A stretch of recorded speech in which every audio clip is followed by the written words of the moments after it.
Chapter 1757. Yi Wanwan played the recording again and listened to Liang Meixian and Huang Mingquan's conversation. This recording alone was enough to prove Yi Mufan and Yi Shouting's innocence, and Liang Meixian and Huang Mingquan's unquestionable guilt. Third Elder, how did you make them talk? Yi Wanwan looked at Third Elder curiously. Liang Meixian and Huang Mingquan had to have known what this kind of recording represented, so they shouldn't have talked even if someone held a knife across their necks. If Yi Wanwan was Liang Meixian or Huang Mingquan, she absolutely wouldn't have uttered a single word since she would die regardless. Why would she talk?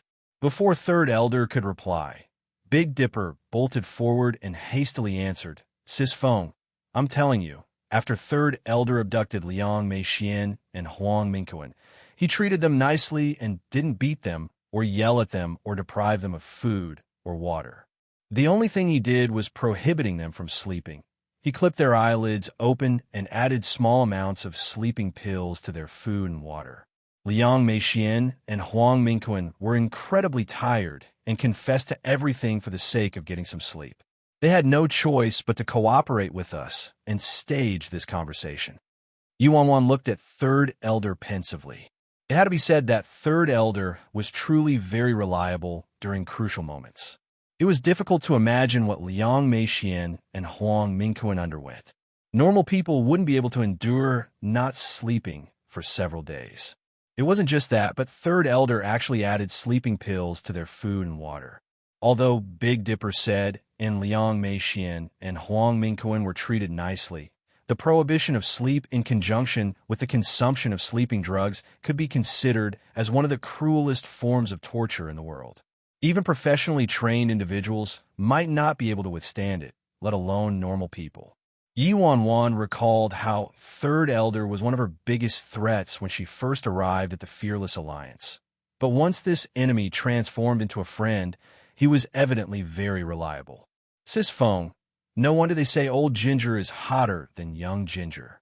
Third Elder is truly vicious and merciless, brutal and inhuman, cruel and unfeeling, ruthless and malicious, and he has the ambition of wild wolves. Big Dipper cheerily gave Third Elder a thumbs up. Third Elder's expression dropped instantly. What dog shit are you spouting? Who are you accusing of having the ambition of wild wolves? Villains colluding together then. Big Dipper changed his compliment. Yi Wanwan, don't randomly use idioms if you don't know how to use them. Before Yi Wanwan could say anything, First Elder, wearing a red polo, slowly entered the living room from outside the house. It's so lively here. Don't you need to work today? First Elder asked with a chuckle when he saw Third Elder. Big Dipper answered, First Elder, we finished our job. Listen to the recording that Third Elder obtained. Oh, really? Third Elder got a recording of Liang Meixian and Huang Mingquan? First Elder looked incredulous. Really? Third Elder abducted them. Big Dipper then proceeded to repeat the whole process to First Elder. First Elder finished listening to the whole recording with suspicion, his expression shifting at the conclusion. Third Elder really got ahead of him and obtained the evidence needed. I said before that it would be enough if the president took only me to China. Bringing First Elder here too was truly a waste. It would have been better to have First Elder stay at the Fearless Alliance and hold down the fort. Third Elder injected, his lips curling with a haughty expression. Chapter 1758. First Elder snorted in response and nonchalantly said, It's enough to have Second Elder and the others holding down the fort at the Fearless Alliance. As for me, I should naturally follow the president wherever she goes as the First Elder. Also, although Third Elder resolved this matter, you took so much time and had to resort to cruel torture to deal with two normal people. You really are only SOSO. Yi Wanwan was exasperated upon seeing First Elder and Third Elder, who were as incompatible as fire and water, turn on their insulting modes. They were so advanced in years already, but why did they still act like children? She truly couldn't understand it. First Elder, I'm afraid I don't understand what you're saying. What do you mean I took so long? Back when the president ordered us to stalk Liang Meixian and Huang Mingquan, you wasted so much time. First Elder, but what useful information and leads do you have to show for it? As for me, I merely used 3 days and made those two spill the truth, so I don't need to explicitly say who is stronger and who is weaker. I'm sure everyone knows in their hearts. I don't think so. If it were me who did something like this, I could have probably achieved it in half the time, First Elder retorted with a chuckle. Third Elder looked at Seven Star and Big Dipper and asked with a frown, "What do you think? Who's stronger between First Elder and me?" Seven Star expressionlessly looked at First Elder, then Third Elder, but remained silent. First Elder is stronger, Big Dipper hastily answered. Third Elder's expression shifted instantly. Big Dipper, didn't you previously say I was stronger than First Elder? Yeah, but First Elder wasn't with us earlier. First Elder is standing right there now, Big Dipper replied matter-of-factly. Third Elder, Seven Star, Yuan. Who said Big Dipper isn't bright? There probably isn't anyone slicker than Big Dipper. However, Third Elder did do something of merit this time. Seven Star suddenly interjected. That's right. Yuan nodded. If it weren't for Third Elder, I wouldn't have been able to obtain the information I wanted this fast. Pride surfaced on Third Elder's face again at Yuan's praise, and he glanced provokingly at First Elder. Before Third Elder could respond, Yuan's phone started ringing. Yuan was confused at the caller ID. It was an unfamiliar number. She answered the phone. Are you Yuan? An aloof voice was emitted from the phone. That's me. Yuan didn't waste words. Miss Yi, some of the things you did these past few days have made me very unhappy. Who are you? Yuan asked. May I ask if you've heard of Hongxing Gang, Miss Yi? Hongxing Gang. Yuan looked pensive. She knew Hongxing Gang would come to make trouble from her, but she didn't expect them to be so swift. Liang Meixian and Huang Mingquan were still captured, and Third Elder hadn't released them yet, so the Yi family and Hongxing Gang definitely didn't know about this matter yet. So Hongxing Gang probably sought her out due to what happened with Yao Jiawen on the set. Yuan couldn't help but chuckle. She clearly had dirt on Yao Jiawen, but that woman still told Hongxing Gang about this without any scruples. This signified one of two things. Chapter 1759-1. Yao Jiawen didn't care about those photos and videos being exposed. 2. Yao Jiawen was certain that Hongxing Gang could appropriately handle this matter and easily destroy Yuan, and that she held the advantage over Yuan. To Yuan, these people were rather interesting. Since they wanted to play, she'd play along with them. She didn't care. May I ask what position you hold in Hongxing Gang? Yuan asked. Miss Yi, that has nothing to do with you. However, I don't mind telling you that there's no room to make up for what you've done, so I'm here to advise you to return the photos and videos you took on the set to Yao Jiawen, Miss Yi. Then hold a press conference and admit that you fled after embezzling Age of Immortals funds. Also, kneel down before Yao Jiawen in front of the world and apologize to her. If you do as I say, Miss Yi, your family will be safe and sound. However, if you stubbornly clinging to your course and act ignorantly, Miss Yi, your family might suffer a miserable tragedy because of you. What do you think, Miss Yi? You're quite gutsy. Yuan's lips turned up.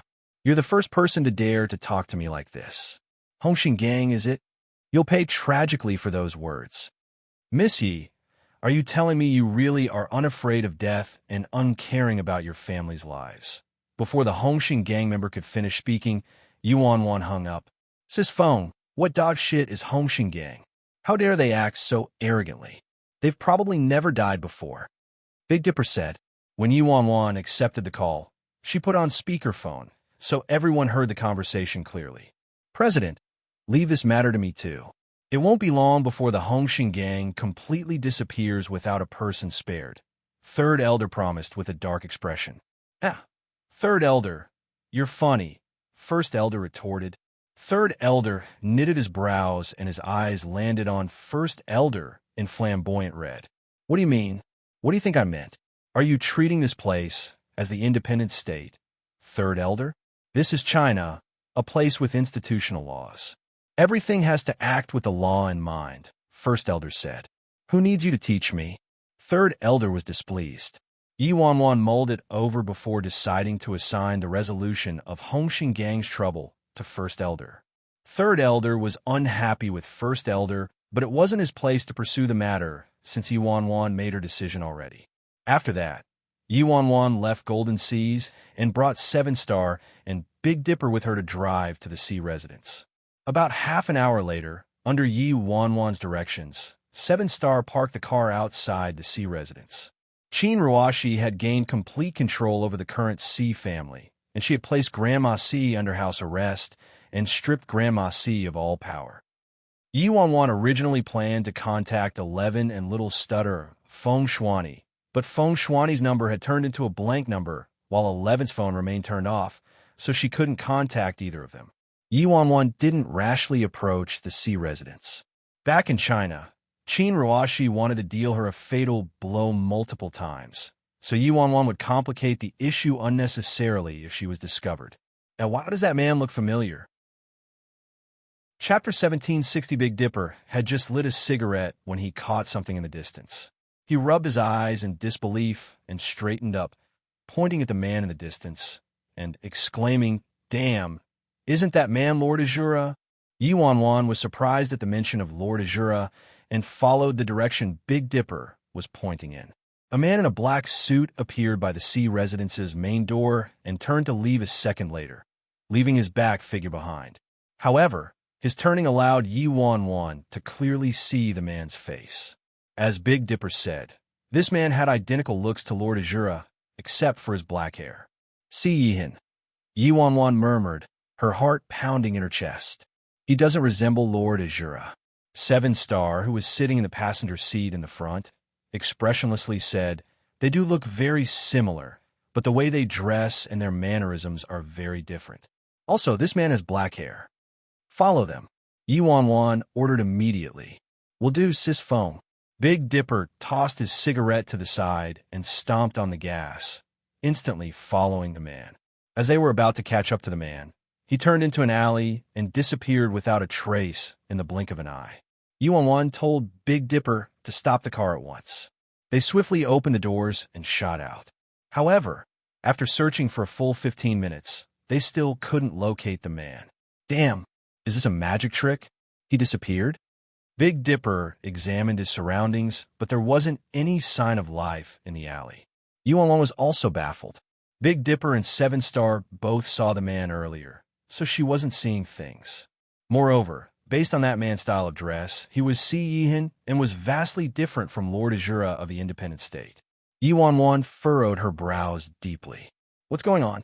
There's no doubt I saw Si Yihin just now. If Si Yihin is really still in China, then who's Lord Azura from the Independent State? Could that man be Lord Azura? They might dress differently, but they look the same," Big Dipper asked in confusion. "That's not for certain," Seven Star calmly replied. Yi Wanwan sunk into contemplation. It was difficult to say whether that man just now was Lord Azura or not, and there wasn't any point in making guesses right now. They shouldn't make any judgments until they located him. Yi Wanwan wanted to search thoroughly, but her phone started ringing at that moment. "President," First Elder screwed up his task. "If you have time, come and take a look." Third Elder's voice was emitted from the phone. Yi Wanwan was startled by the news. First Elder messed up the task. How's that possible? First Elder failed to take care of the mirror. Hongxing Gang? Did an accident happen? What happened? Yi Wanwan asked with a frown. "It's hard to explain over the phone, President.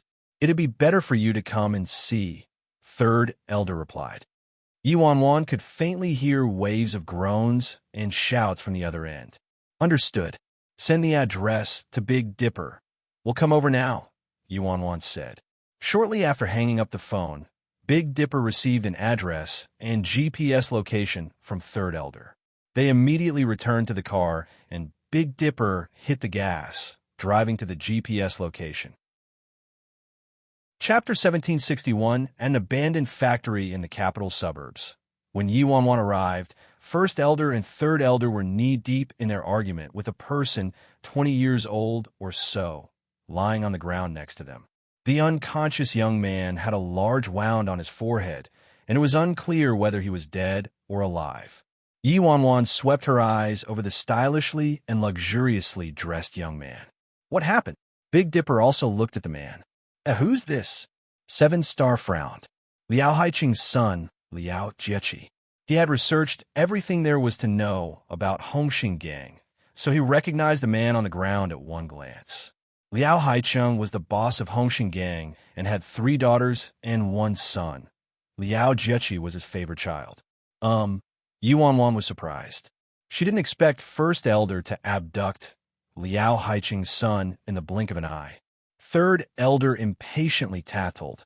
President, First Elder adamantly claims China is a place with laws and that I acted inappropriately, but he abducted someone in broad daylight. First Elder shot Third Elder a look of contempt and coldly retorted, Third Elder, you shouldn't compare your clumsy plans with my tactics. You wasted so much time to handle 2 small fries. What was the point of that? But me, I captured the ringleader to gain control over his lackeys. That thug steward and his lover act so arrogantly because they have Hongxing Gang backing them up. No, as long as we take care of Hongxing Gang, everything else will be a piece of cake. Yi Wanwan rubbed her chin. That's true. Third Elder became anxious upon hearing the president siding with First Elder. Don't be fooled by him, President. I abducted Liang Meixian and Huang Mingquan because they're meat on a chopping board. They wouldn't dare to babble if they were abducted, let alone cause trouble. However, this boy is Liao Haiqing's pampered son. Liao Haiqing will definitely be thunderously enraged by First Elder's rash abduction. First Elder's expression darkened. You don't know shit, Third Elder sneered. Yeah, that's right, I don't know anything. Then you should tell me how you plan to handle this current situation, First Elder. Even if Liao Haiqing was initially successfully threatened by you, what happens after? Can you guarantee he won't retaliate? So what if he retaliates? Our fearless alliance isn't scared of the mere Hongxing Gang. First Elder, our fearless alliance naturally has nothing to fear when the situation blows up, but it'll infringe on China's laws. It'll be troublesome then. This isn't the independent state. First Elder, you said it yourself? What? Aren't you slapping your own face? First Elder exclaimed. Li Si. You. Yi Wanwan impatiently waved her hand at the intense quarreling. Enough. Stop shouting and be quiet. Let me think about it. Everything would be easy to resolve if they were in the independent state. But this situation was indeed a bit tricky in China. First Elder and Third Elder became silent simultaneously, but kept contemptuously murdering each other with their looks. Yi Wanwan was mulling over a solution when a wave of groans was heard from the ground. Liao Jiechi had woken up. Liao Jiechi furiously glared at First Elder. Just who are you? Don't you know who I am? Who gave you the guts to abduct me? I'm telling you, keep dreaming if you want to use me and threaten my dad. I won't grant you your wish, even if I have to die. Chapter 1762. Third Elder stood on the side with his arms crossed and replied, rejoicing in First Elder's misfortune. This punk was neither enticed by a carrot nor browbeaten by a stick. He wanted to break the poison secretly hidden in his mouth as soon as he was captured and wanted to slam his head against something to kill himself, but was thankfully stopped by me. Big Dipper curiously looped around Liao Jiechi. So unyielding? 7-Star said, he's Liao Haiqing's son. After all, so he's definitely a harder nut to crack compared to normal people. Yi Wanwan raised her eyebrows in surprise, developing a whole new level of respect for Liao Jiechi. Oh, he does have some grit indeed. Upon abruptly hearing a female voice in the factory, Liao Jiechi reflexively looked up in confusion. Why was there a woman amidst these bandits? And her voice sounded so nice. When Liao Jiechi saw the girl clearly, he was startled, and his vicious and bloodthirsty expression also became dumbfounded. Who are you? Liao Jiechi stared at the girl, encircled by everyone in a daze. The girl was wearing an extremely simple black and red striped sports suit. Her hair was black as ink, her skin was fair as snow, and her looks were as dazzling as the shining moon. She had her forehead propped on her hand while casually sitting on a dingy metal chair in a lazy position, and her stunning and brilliant eyes were currently focused on him. She looked like she belonged to a world completely different from this bloody, dilapidated factory and the savage, vicious bandits around them. So beautiful that she seemed out of this world. Was this girl also abducted here by them? Liao Jiechi directly asked the question on his mind. Were you also abducted by them? Liao Jiechi's male protective instincts erupted instantly. You guys are simply lunatics, not even sparing a defenseless and weak girl. The members of the Fearless Alliance were all stunned by the insult, their faces darkening promptly. They were all bandits and villains, but they apparently looked like obvious villains who were evil. As for their esteemed president, she was actually mistaken as an abducted innocent flower by their hostage. Big Dipper put his hands on his hips and felt like his president had been humiliated, so he shouted angrily, "Are you fucking blind? How dare you insult our president? She's our boss." What? She's your boss? Liao Jiechi was incredulous. How's that possible? How could this fairy-like girl be the boss of this savage bunch?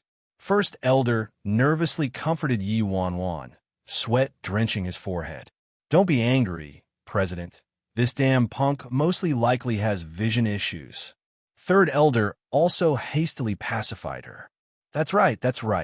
Not only does he have vision issues, but he also has issues in the head. You mustn't lower yourself to his level, President. Yi Wanwan. All right, to these people, the fact that I was mistaken as a good person is indeed a type of humiliation. You're really their boss. Only then did Liao Jiechi notice that this girl was the only person sitting in a chair, and these people held a very reverent attitude toward her. Even so, he still couldn't believe it. Yi Wanwan didn't deny it and calmly glanced at Liao Jiechi. That's right. What about it? Liao Jiechi's eyes sparkled, and an unnatural blush crept over his face as though he was intoxicated. He blurted, Can I join? Yi Wanwan, Big Dipper, 7-star, First Elder, Third Elder. Chapter 1763, An Abducted Hostage. Liao Haiqing's own son, the heir of Hongxing Gang. He actually requested to join the people who abducted him. First Elder exclaimed, The president is clever as expected. Third Elder also praised. The president has profound foresight. This subordinate is ashamedly inferior. Big Dipper couldn't help but start clapping. Sis Feng, you're awesome. Even the Fearless Alliance members on the side reverently whispered. Third Elder only knows to abduct small fries, while First Elder thinks himself clever for capturing the ringleader to seize the whole gang. But the president directly instigates a revolt and wipes out the whole gang in one go. Yi Wanwan, who was ineffably smothered by all sorts of praises suddenly, was speechless. Thank you for regarding me so highly. She was exasperated by the Fearless Alliance members' blind admiration. Yi Wanwan mockingly glanced at Liao Jiechi. Young Master Liao surely knows how to joke. Liao Jiechi's expression became a little more dazed from the faint smile on the girl's face. He immediately retorted, I wasn't joking. I'm serious. 7-star coldly interjected. Who do you think we are? Do you think you can join us whenever you want? He turned to Yi Wanwan and said, Sis Feng, this guy harbors evil intentions. Don't trust him easily. Big Dipper blinked and clapped. Isn't that perfect? We need exactly this type of talent. 7-star snapped. You shut up. Big Dipper turned to 7-star, baffled. Shut up. Why do I need to shut up? Talented people with evil intentions perfectly suit our Fearless Alliance. Should we find a sunny youth filled with righteous intentions to join us instead? Yi Wanwan and First Elder wanted to say something in response, but couldn't gather anything. Carefully thinking over it, it was as Big Dipper said. When had the Fearless Alliance started looking for righteous people to join? 7-star. 7-star's lips twitched. He wanted to say something, but also couldn't come up with anything. Yi Wanwan turned to Liao Jiechi and gently pacified him. Young Master Liao, we don't harbor any malicious intentions toward you. As long as cooperate with us, We'll absolutely guarantee your safety. Liao Jiechi hastily stood up and responded, I'll cooperate with you however you want me to, goddess. Also, I don't want safety. I want to join. Yuan Wan was at a loss for words. About you joining, we'll discuss it later. Let's get down to business first. On the other side, Liang Meixian and Huang Mingquan finally endured the most miserable and inhumane 4 hours of their lives. When they were finally released, they were barely grasping onto their last breaths. This kind of pain was on par with dying hundreds and thousands of times. Just what kind of people could think of this kind of tormenting method that wasn't tainted with a tinge of blood? They were utterly demons. Liang Meishuan's hair was a complete mess, and she had dark circles under her eyes that resembled a ghost's.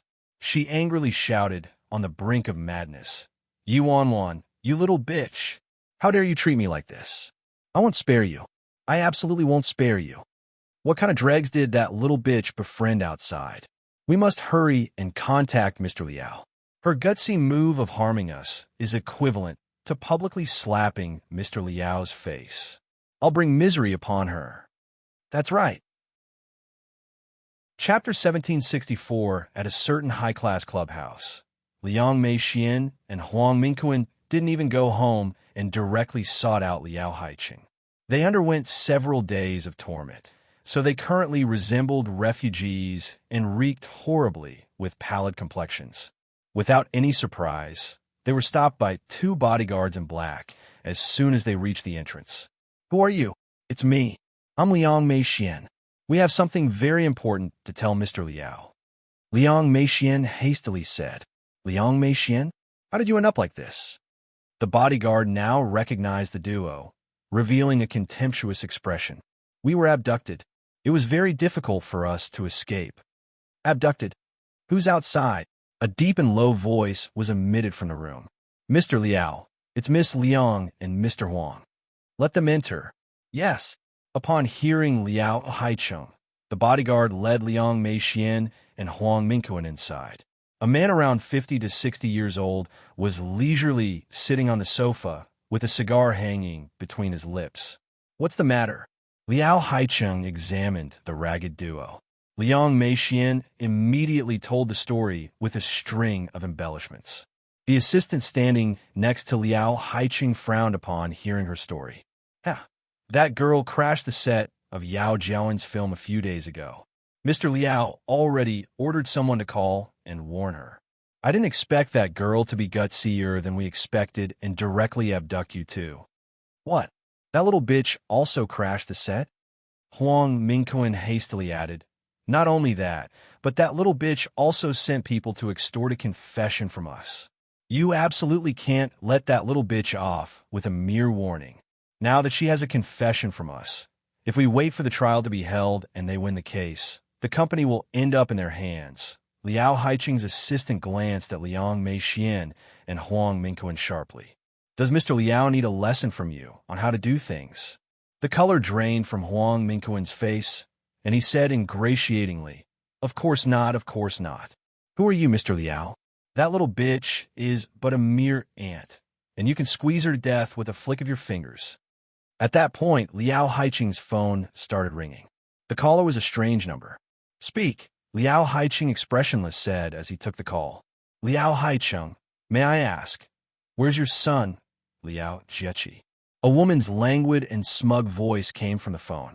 Liao Haicheng frowned and seemed to have sensed something, so he covered the speaker and turned to his assistant. Where's Jiechi? The assistant replied, I don't know where young Master Jiechi went. We contacted him earlier, but his phone is turned off. What?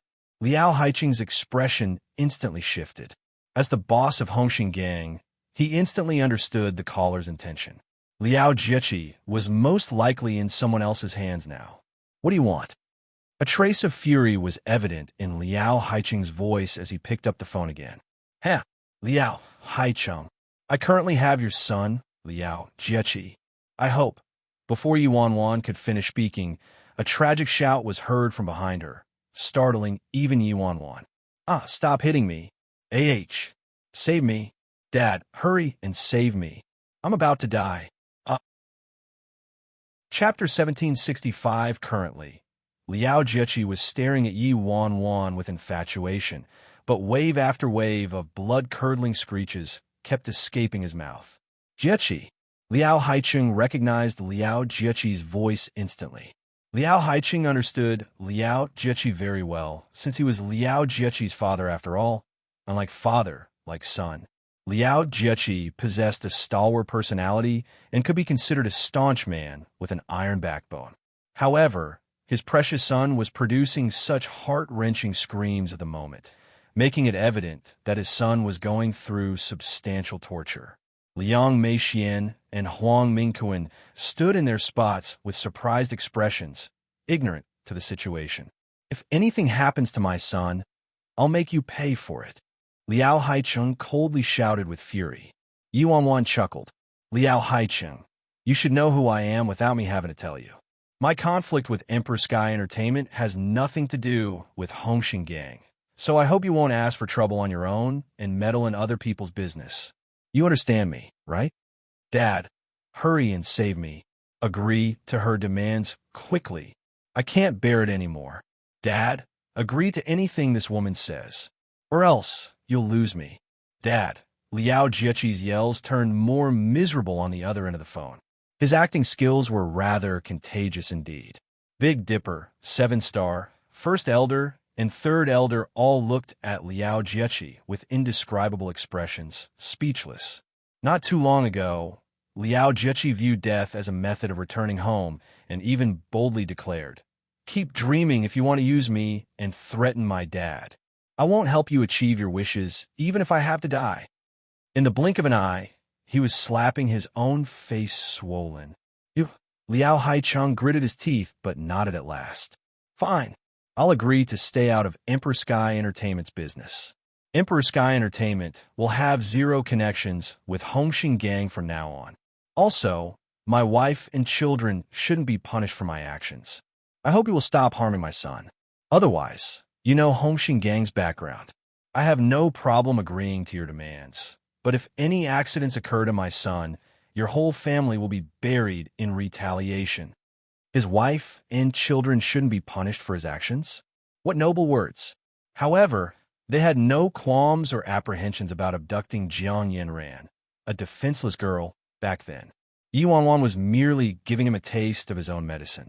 Liao Haicheng, I'm uninterested in your son. As long as you cooperate obediently, I can guarantee your son's safety. Yi Wanwan hung up immediately. Liao Haicheng's expression was incredibly stormy, and veins bulged from his forehead. Mr. Liao. Liao Haicheng looked at Liao Haicheng timidly, wanting to ask what happened. Get out, Liao Haicheng shouted as he pointed at Liang Meixian and Huang Mingquan. If it weren't for Emperor Sky Entertainment, why would his son have been abducted and suffer such brutal and inhumane torture?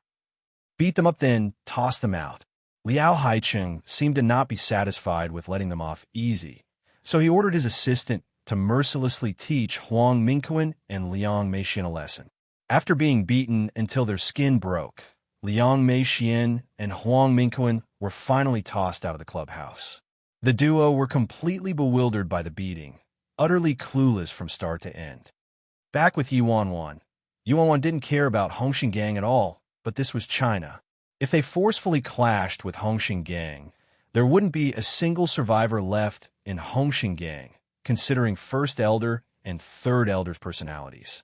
Hence, this was the best and safest strategy to avoid complications.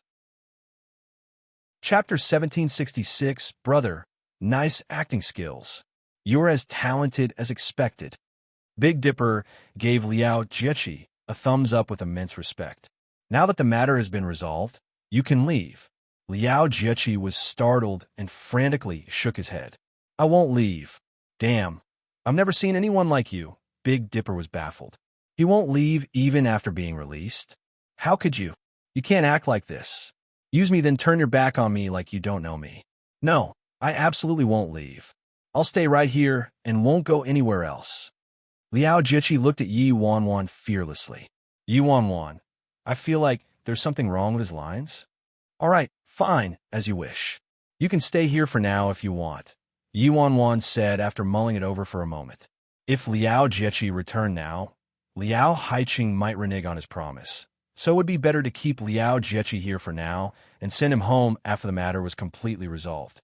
At that moment, Yuan's phone started ringing. It was Liang Wanjun calling. Yuan got up and left immediately to take Liang Wanjun's call.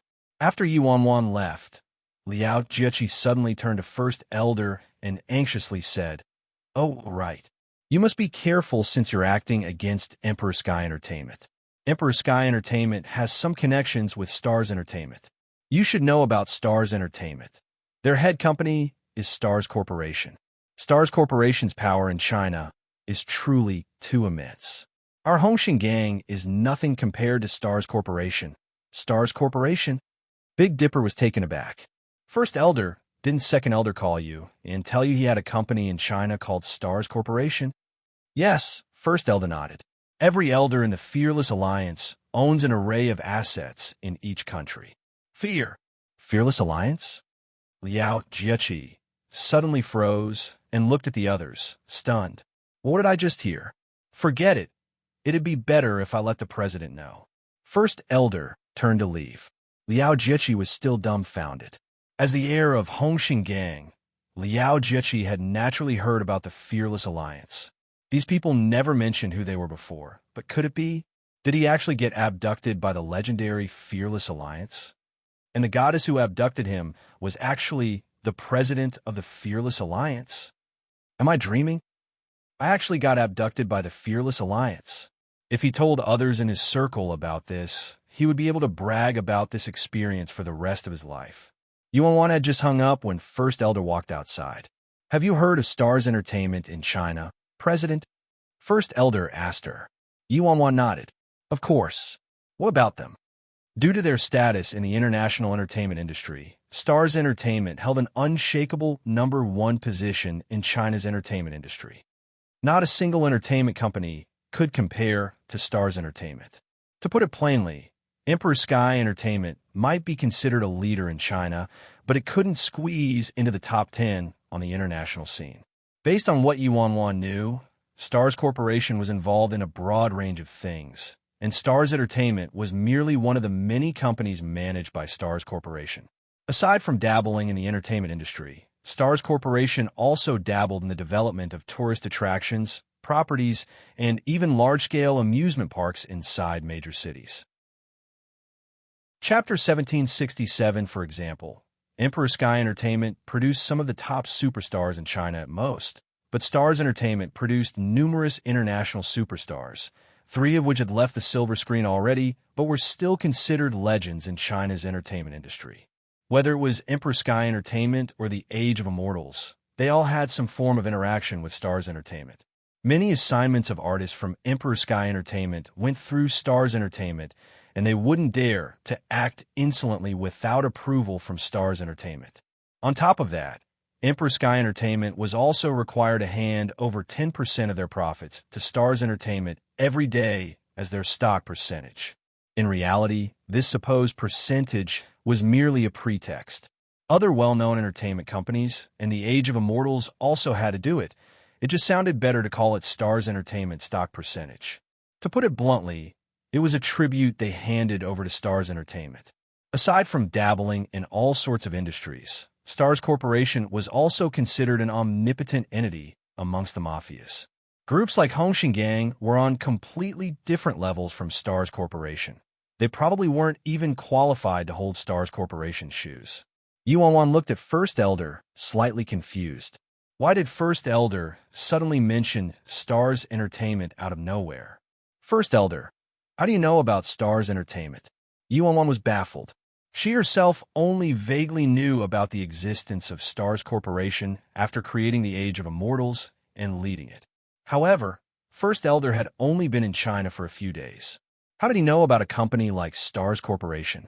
First Elder chuckled. Second Elder called me earlier and told me Stars Corporation was his asset in China, so we could use it however we wanted if necessary. What? Yuan was dumbfounded. Stars Corporation was Second Elder's asset in China. This kind of freaking operation existed. President, in truth, us elders of the Fearless Alliance, along with the majority of the other higher-ups, all have properties and assets outside of the independent state. For example, First Elder possesses many companies in Europe, while mine are in North America and Second Elders are in Asia. Third Elder explained as he came outside as well. Yuan hadn't known the Fearless Alliance possessed so many assets in Asia, Europe, and North America. A terrifying power like Stars Corporation was actually a branch of the Fearless Alliance in China. Just how many things about the Fearless Alliance didn't she know despite being the president? Is there any justice? Are there any laws? At the age of mortals inside the lounge, Brother Xinyu, I'm telling you, my Brother Yi was simply awesome.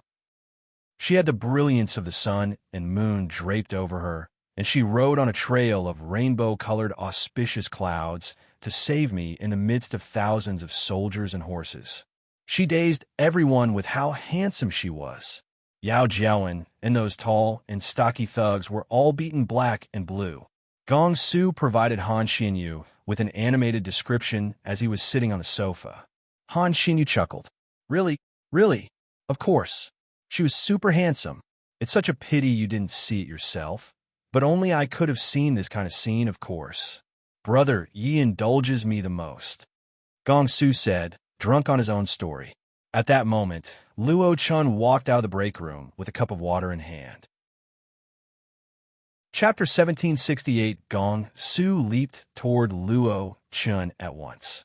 Blockhead, I'm telling you. Do you know what happened that day?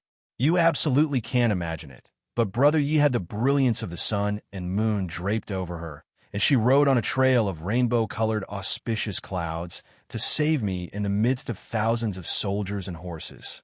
She simply, Luo Chan expressionlessly glanced at the excited Gong Su. Shut up. You've told me 800 times already. Gong Su's nose nearly touched the sky from how upturned it was. Oomph. Jealous. I think you're just jealous. Luo Chen remained aloof and didn't say anything. At that moment, Jiang Yinran opened the door and entered. Gong Su immediately abandoned Luo Chun and fluttered toward Jiang Yinran like a butterfly. Yinran. I'm telling you, the atmosphere was about to explode back then. A millisecond more, and your young master, I would have had his belt stripped off by those hoodlums. However, quick as a wink, my Brother Yi had the brilliance of the sun and moon draped over her, and she rode on a trail of rainbow-colored auspicious clouds. Jiang Yinran raised her hands, her head pounding as she begged for mercy. Enough, spare me, please. I know how handsome your Brother Yi is, and how much she spoils you.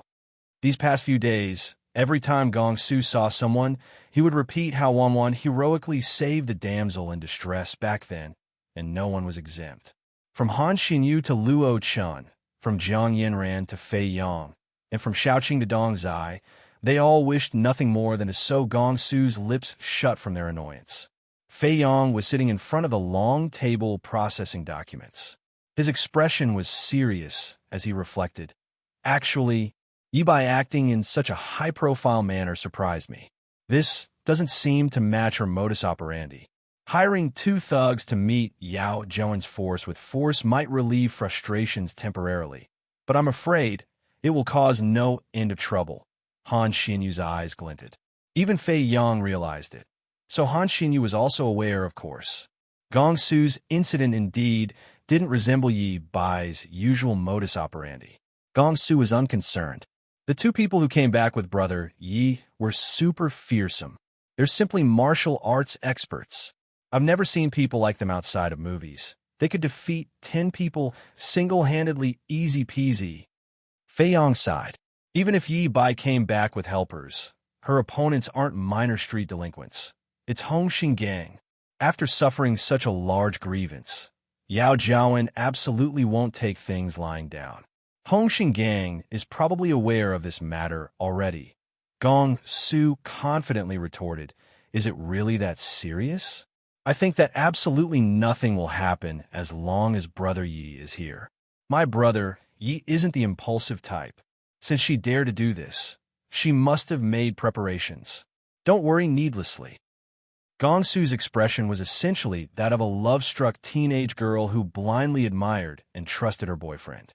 After saying that, he picked up a bag of chips and went to lie on the sofa without any worries, acting rather carelessly. Han Xinyu, Luo Chun, and Jiang Yinran met each other's eyes, exasperated. Gong Su had grown much more mature after the company was incessantly slammed with trouble, but he started completely unleashing his true nature again as soon as Yi Bai returned. Gong Su acted rather smugly about it too. As he munched on the chips, he said, "Now that my brother Yi is back, what do I have to worry about? I just need to continue to be beautiful like a flower." Han Xinyu, Luo Chun, Jiang Yinran, Fei Yang. The lounge door was forcibly pushed open with a bang, and a woman dressed like an assistant was standing at the door with a displeased expression. The woman arrogantly swept her eyes over the occupants of the room before landing on Han Xinyu. "Why are you still here chatting and acting so free? Don't you have work to do? The show is about to start. Do you want my Xiaoheng to wait for you?" Chapter 1769, the female assistant's belittling words lit firecrackers instantly. Gong Su tossed his chips to the side and leaped up. "Damn, who the fuck are you speaking to? How dare a nobody like you talk to us like this? Do you want to die?" This group of people had acted rather docilely recently. Even Gong Su restrained his temper quite a bit until now. This female assistant thought things would proceed the same as before, so she didn't expect Gong Su to suddenly fly off the handle. She jolted in fright and reflexively cowered back. However, she soon straightened up and derisively glanced at them before haughtily saying, "Of course I'm not a nobody. You have to know our Xiaoheng isn't someone you can offend. As for who you are, you're merely a group of undesirable stray dogs. What do you have to brag about? If it weren't for our Xiaoheng being kind and showing consideration for you, since you're both from the same company, do you think you would be qualified to be invited to his birthday banquet?" Gong Su's eyes were nearly white from how hard he rolled them. "Same company, you're dog shit. Who the fuck is from the same company as you? Stop plastering gold onto your own face. How could a trash company like Emperor Sky Entertainment be mentioned in the same breath as this young master's Age of Immortals?" Xiaoheng was an artist under Emperor Sky Entertainment and exploded with popularity from latching onto the Age of Immortals' thighs. After the Age of Immortals was bought out, Yi wrung all sorts of resources from the Age of Immortals in order to curry Xiaoheng's favor and allowed Xiaoheng to leech Han Xinyu and their popularity, forcibly making Xiaoheng popular. They were using the Age of Immortals as a stepping stone, but Xiaoheng had the nerve to shamelessly claim he was inviting them to sing and perform during his birthday banquet out of kindness. Gong Su's words had never lost in terms of acidity. The female assistant snorted from anger. "Young Master Gong is rather bold. You aren't afraid of Emperor Sky Entertainment. But what about Stars Corporation?" Stars Corporation had countless children companies, and Stars Entertainment was but one of many. As for Xiaoheng, his grandfather was the director of some branch of Stars Corporation. Due to this level of connection, basically no one dared to provoke Xiaoheng in the entertainment industry. After all, no one wanted to offend a titan like Stars Corporation. After playing around at Stars Entertainment for a few days without great popularity, Xiaoheng found it pointless and returned to being a rich, wasteful son. Later, Yi used some kind of unknown method to poach Xiaoheng to Emperor Sky Entertainment. Hongxing Gang's power was nowhere as frightening as Stars Corporation's, so Yi naturally wanted to latch onto a thicker thigh. "Who cares about Stars?" Before Gong Su could finish speaking, Han Xinyu stepped in front of Gong Su and halted his words. He looked at the assistant, unfazed, and said, "Got it. We'll arrive on time." Consider yourself smart. Act faster. If you're delayed and enrage Xiaoheng, don't blame me for not reminding you." "All right." Xiaoheng said that no one on the list tonight is allowed to be absent. Everyone must attend. Then the little assistant sashayed out of the room with her high heels clicking on the floor. "Damn, Brother Xinyu, why did you agree to her? A lousy birthday banquet. Yet they want this young master to sing and perform for his entertainment? Am I a street performer? If my brother Yi found out about this, she would definitely be heartbroken. Go if you want to go, but I absolutely won't go. Jiang Yinran looked at Gong Su, troubled, and attempted to soothe him. You're just attending a birthday banquet. It's nothing. People in our industry often have to attend these social functions anyway. Chapter 17, 70. Gong Su bristled with indignity. But this is Xiao Heng's birthday banquet. That punk is just a junior and rookie who debuted just a few days ago. Yet he wants me to attend his birthday banquet and sing for entertainment? Who gave him the nerve? If I really sang, how could I hold my head high in the entertainment industry afterward? Not only would I shame myself, but I would also bring shame upon Brother Yi. When Xiao Heng forcefully stole the Age of Immortals' resources and freeloaded off of their popularity, they weren't too cooperative. So, Xiao Heng's actions now was merely meant to humiliate the Age of Immortals. Fei Yang sighed. They were also understanding of Gong Su's situation, but there was nothing they could do. If it were anyone else, the impact of rejecting wouldn't be too significant considering their status in the entertainment industry.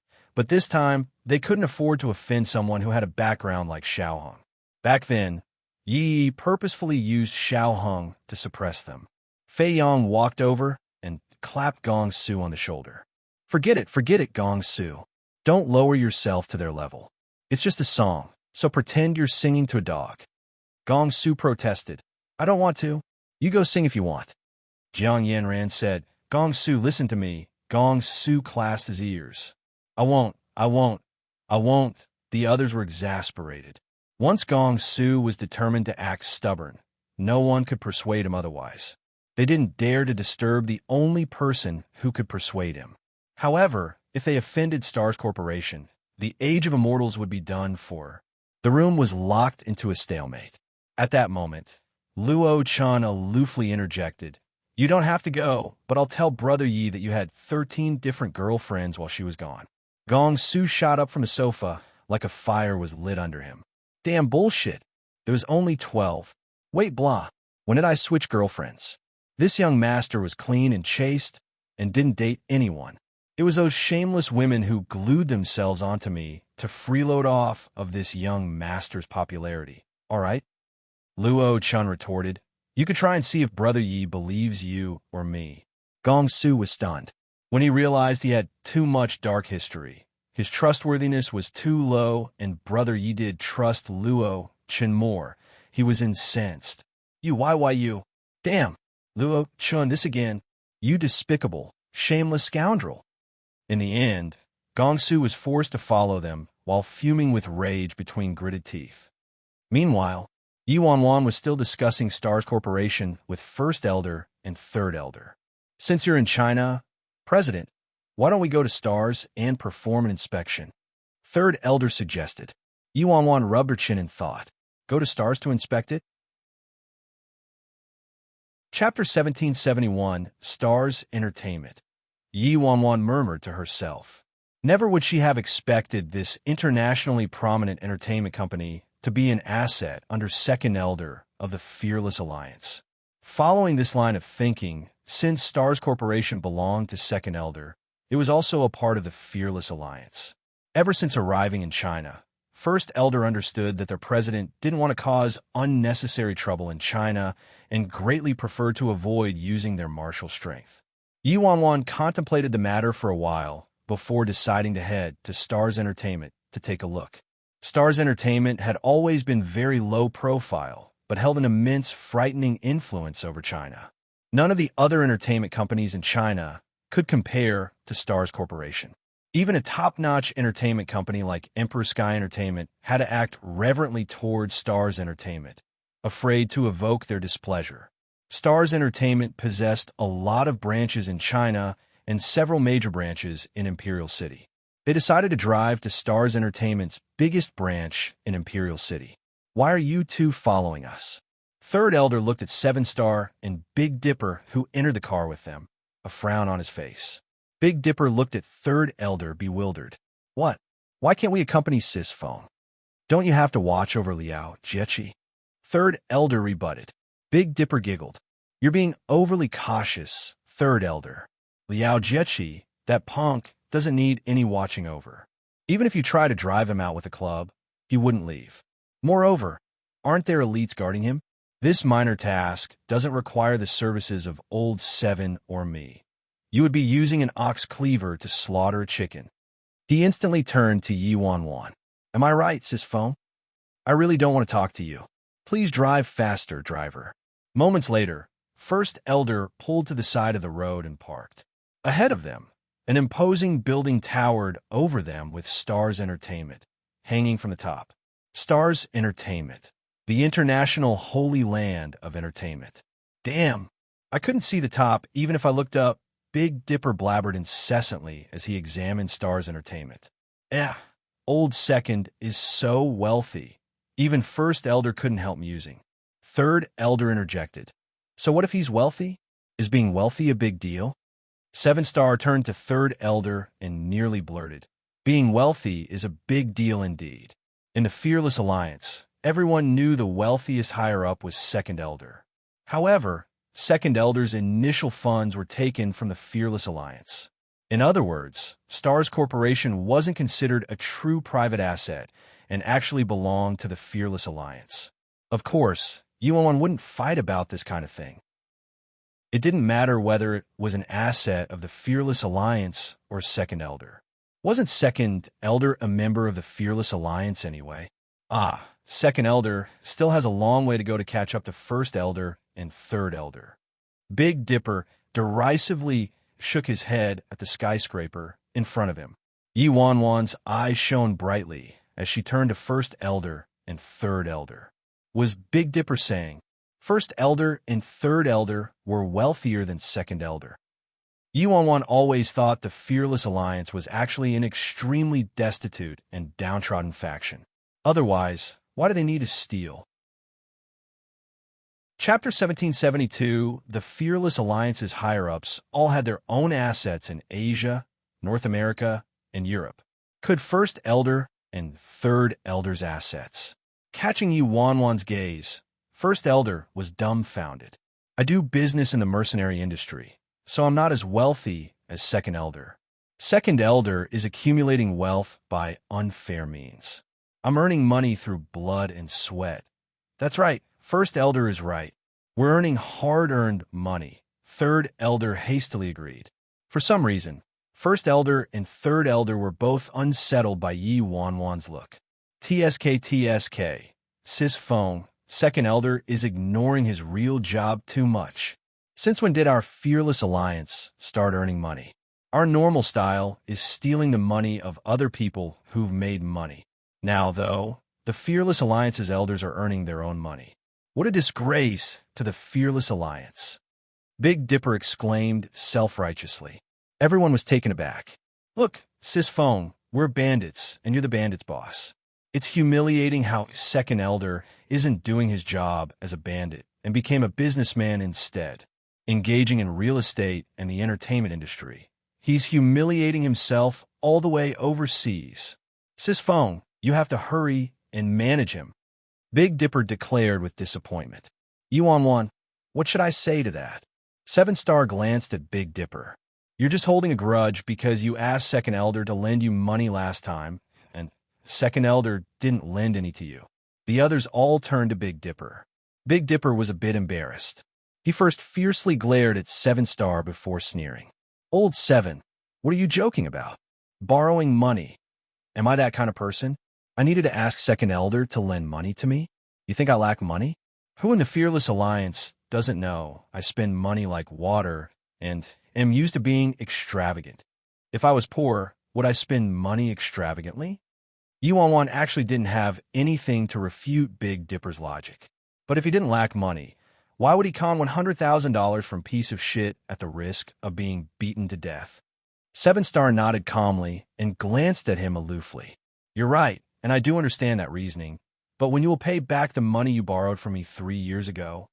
Embarrassment overcame Big Dipper's face, followed by a heartbroken expression as he pointed at 7-Star. Fine, old 7. I didn't expect you to be this kind of person. I just asked to lend $200 from you, but you're still hung up on it. How could you? I gave you my bare heart and took care of you like a son, but you treat me like this. Yuan. Take care of him like a son? Is he serious? You must have remembered incorrectly. You asked to borrow 2 million from me. That was everything I had. 7-star glanced at Big Dipper. Third Elder turned to Big Dipper. How could you be so shameless? Big Dipper pursed his lips. What does this have to do with you, Third Elder? It's private business between us brothers. Then Big Dipper walked forward and hooked his arm around 7-star's neck. Hee. Old 7, we're brothers who've gone through death together. What haven't we experienced? I'll pay you back that $200 when we go back. It's 2 million, 7-star corrected him. I know. I'll have Sisphone pay you back when we go back, Yuan. Chapter 1773. Yuan glanced at Big Dipper. After coming to China, this fool seemed to have lost all inhibitions and actually wanted her to pay for his debt in his stead. She ignored him and led them toward the skyscraper. Who are you looking for? Before they could enter the building, several employees stopped them. Entry at Stars Entertainment was strictly monitored, so it wasn't easy for entertainment reporters to obtain news from Stars Entertainment or snap photos of internationally famous superstars. Before First Elder could answer, a luxurious sports car swiftly drove up to the entrance. The staff members immediately went forward and pushed Yuan and her group to the side to receive the luxurious sports car. The sports car stopped in front of Stars Entertainment, and the scissor doors opened. A young man walked out from the driver's seat. The young man wore a white dress shirt and a pair of expensive and luxurious sunglasses. He looked at the nearby Yuan and her group. Who are they? The man turned to the employee. An employee answered, We don't recognize them either, Mr. Fu. Their intentions are unknown. The man didn't say anything else and entered the building. Yuan pensively surveyed the man's back. She naturally wasn't a stranger to this man. He was an artist that Stars Entertainment emphatically nurtured. He might be young, but he had already won numerous awards and ascended to the international stage, entering the ranks of internationally acclaimed artists. Isn't that man Fu Mingxi? Big Dipper asked Yuan. Yuan turned to Big Dipper. You know quite a bit. Of course, Sisphone, because of my goddess, I pay frequent attention to the entertainment industry, all right? A celebrity like Fu Mingxi dominates any website you open every time you breach the wall. He's super awesome. Big Dipper replied. Aside from artists on the student stage, the majority of artists under Stars Entertainment were famous artists who walked the international stage and weren't restricted to any particular country. Hello, we would like to see Director Zhou, First Elder said to one of the staff members. What? The employees were startled. They hadn't misheard, right? These people wanted to see Director Zhou. Stars Entertainment had 3 main branch locations in China, and each branch had its own person in charge. And this branch's head was Director Zhou. An employee looked at First Elder and said, I didn't hear about Director Zhou having any appointments today. Who are you? How about I help you ask Director Zhou if he has time first? A person who came to Stars Entertainment and specifically wanted to see Director Zhou was either a fool or a VIP. If these people were VIP and they were offended, the employees would have to shoulder the blame. Thank you, Yuan said to the employees.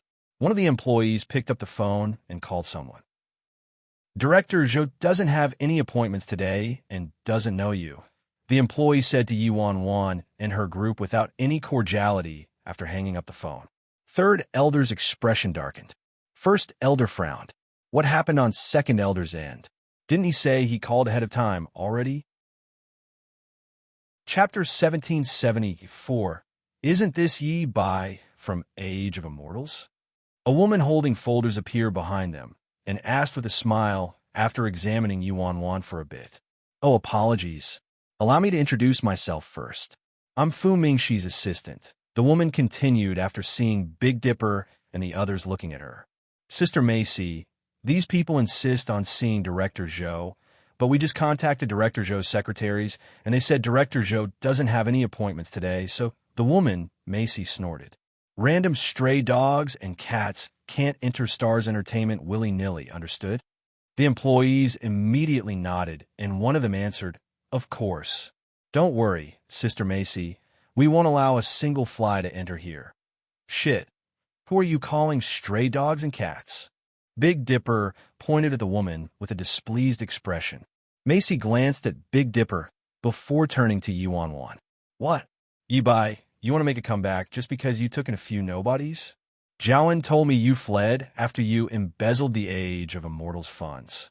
Did you finish spending all the money already?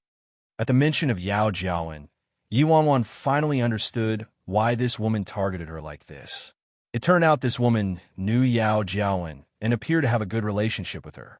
I'm talking to you, but you're completely ignoring me? Where's my face? Big Dipper became enraged and used his finger to fling Macy's hat off her head. You're dead. Macy was incensed and shouted at the employees. They came here to cause trouble. Beat them up without any mercy.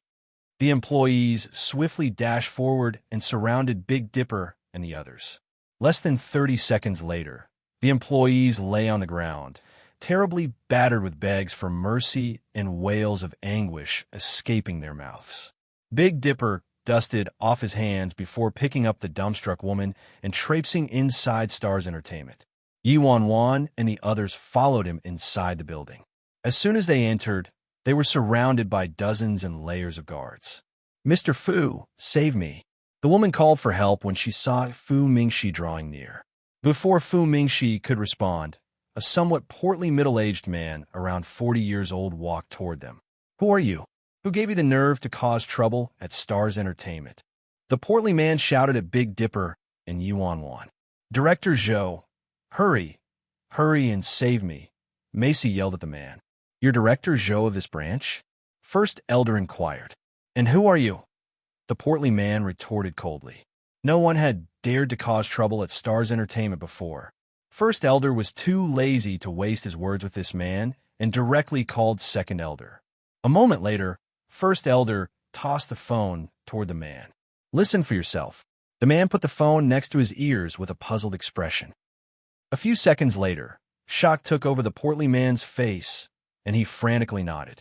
Ha! A misunderstanding. It's all a misunderstanding.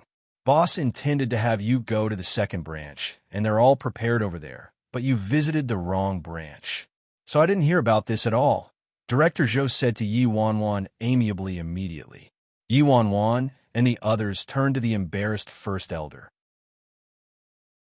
Chapter 1775, Macy was stunned. What's Director Zhou doing? You, Director Zhou, turned to Macy. Are you freaking blind? How dare you mess with anyone you want? Macy was startled and wanted to say something, but was instantly interrupted by Director Zhou. You're fired. Get out of my sight this instant. Macy's face turned ghastly pale. She had no idea what just happened. Why was she fired for no reason? What did you say?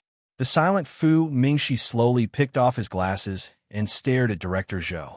Heh, Mr. Fu, no one can help anyone who offends this miss, the portly man replied with a smile. Oh, Fu Mingxi was surprised and carefully examined Yuan. Who in the world was this woman?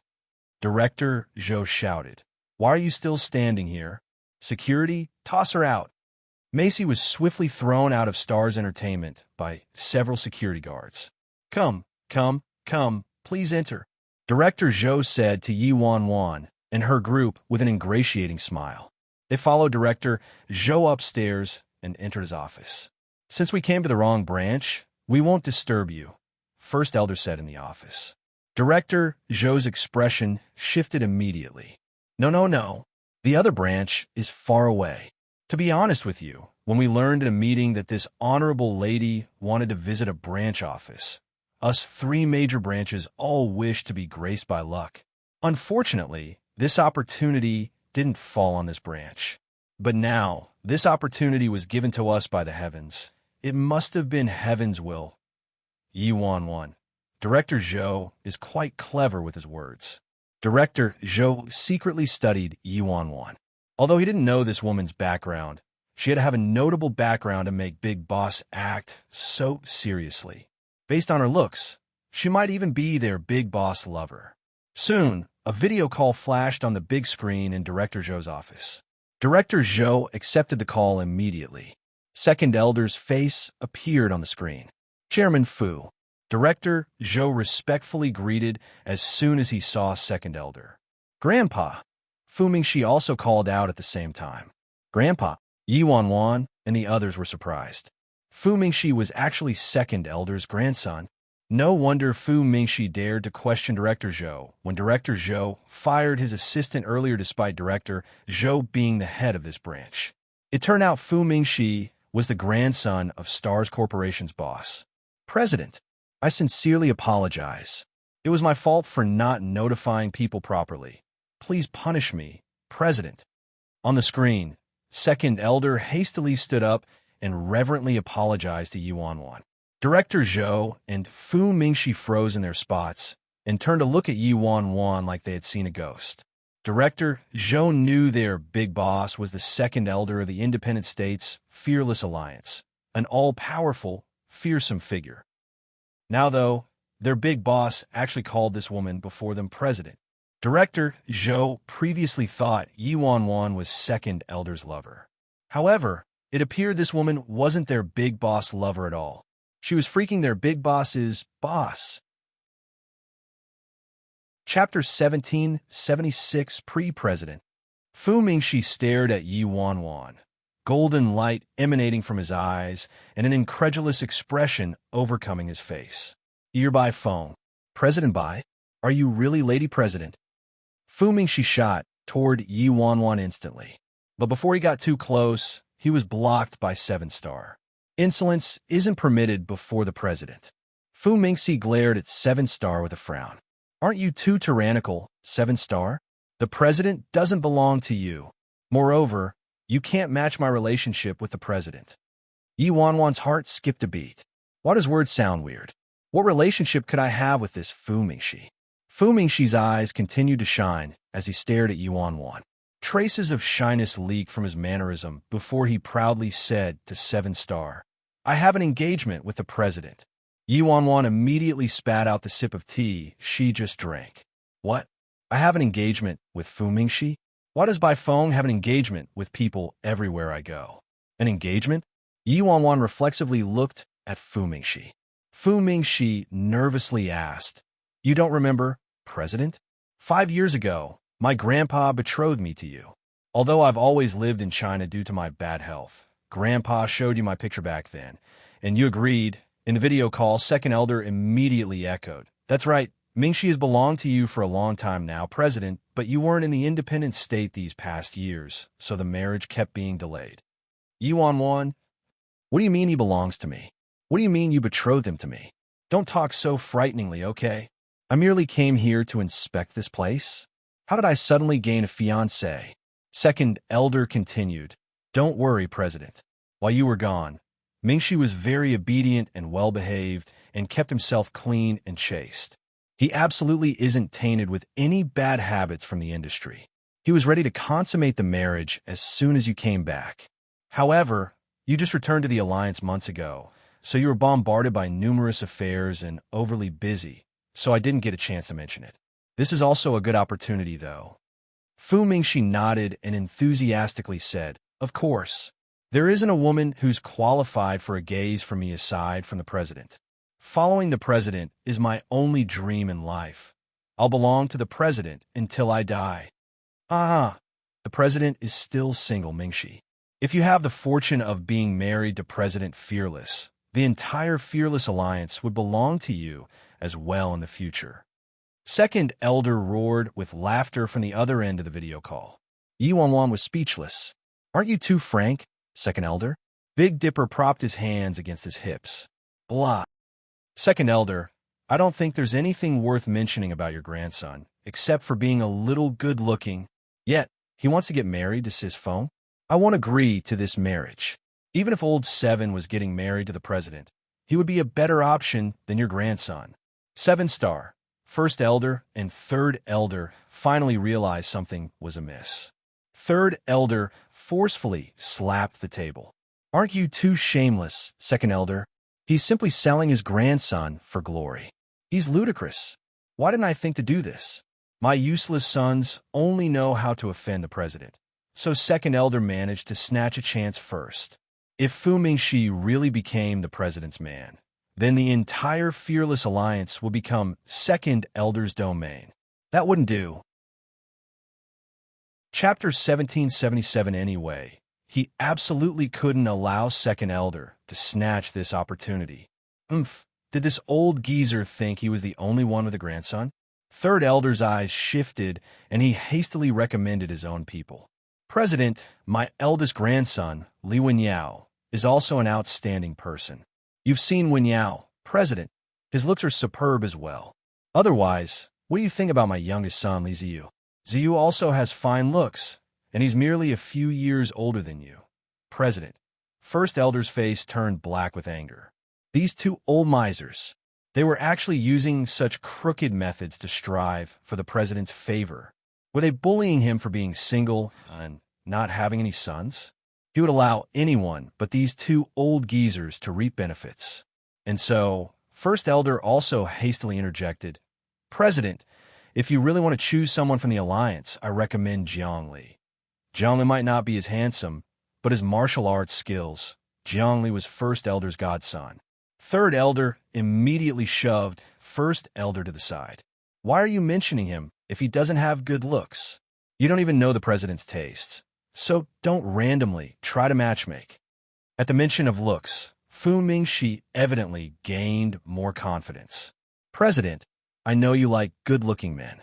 If we're talking about looks, there aren't many people whose looks are superior to mine in the entire entertainment industry. Yuan, hey, are you guys done? Why is the topic getting more and more askew? What do they think I am? Yuan sternly said, Enough. I came here to perform an inspection, not collect rent. Do I look like those debauched monarchs who could be bribed by beauties? Big Dipper instantly shook his head. Of course you don't look like it. You're that kind of person, Sis Foam. If you aren't bribed, it must be because the person isn't beautiful enough.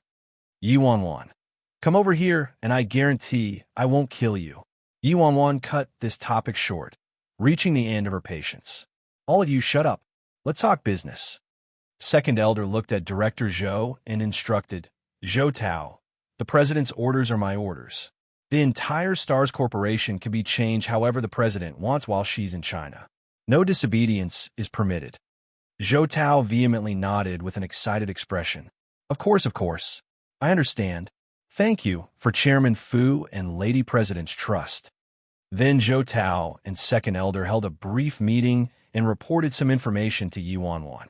After the video call ended, Zhou Tao arranged for the most superior welcome lunch at Stars Entertainment, while Fu Mingxi accompanied them the whole time and didn't go anywhere else. Second Elder had secretly called his grandson and exhorted him to take advantage of the president's visit in China to win her favor. President, I'm familiar with China. If there's any place you want to visit, tell me, and I'll definitely arrange everything. Fu Mingxi enthusiastically waited on Yuan on his hands and feet without any impatience. Big Dipper exposed him without any hesitation. I'm telling you, punk, stop acting so attentive. You just want to obtain the Fearless Alliance. Fu Mingxi earnestly said, My loyalty to the President Fearless can be verified by heaven and earth. If the President and I are married, I would belong to the President. So would there be any difference in who the Fearless Alliance belonged to?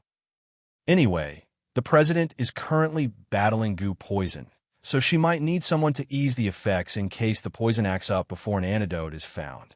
How could you use those grimy people on the outside without worrying? I'm simply shouldering the President's worries.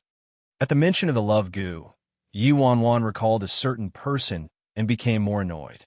She pinched her brows and ordered, Hush. Let me rest a bit. Chapter 1778, Yes, President. Fu Mingxi obediently shut up immediately. He pushed Big Dipper to the side, before waiting a mere step away from Yuan silently. At that moment, his phone suddenly started ringing. Fu Mingxi casually skimmed the caller ID before answering impatiently. Hey, what is it? It was Fu Mingxi's manager on the other end. Mingxi, it's me. Don't tell me you forgot what today is.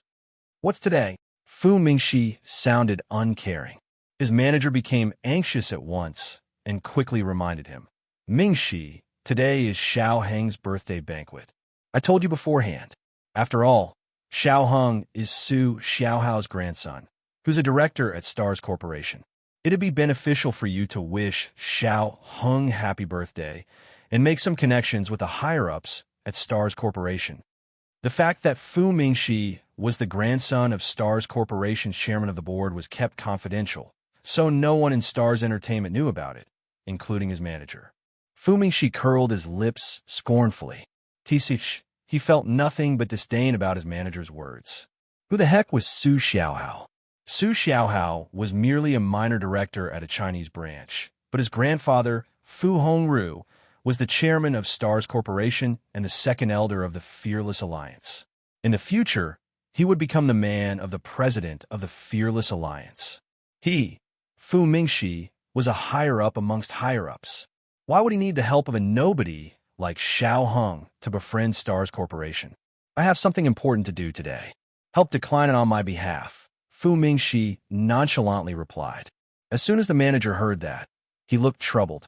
Fu Mingxi was Stars Entertainment's hottest star on the international scene, so even he couldn't order Fu Mingxi to do something as his manager. The manager could only try to genuinely convince him otherwise.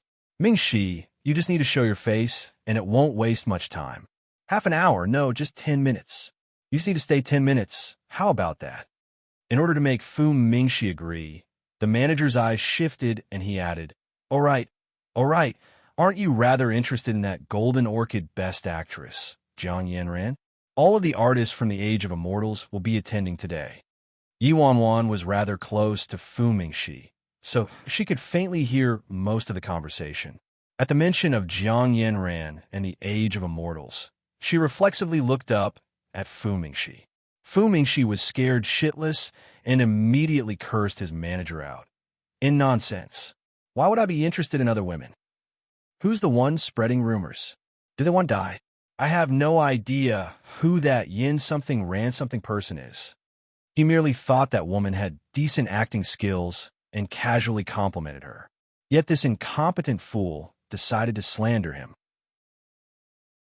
The manager was dumbstruck, having no idea why Fu Mingxi became so emotional all of a sudden. Fu Mingxi hung up at once and hastily explained to Yi Wanwan, "You mustn't misunderstand, President. My manager was merely running his mouth off. I haven't even dated anyone before." Yi Wanwan exasperatedly interrupted Fu Mingxi's declaration of his purity and chastity. "Your manager was talking about Xiao Heng's birthday banquet?"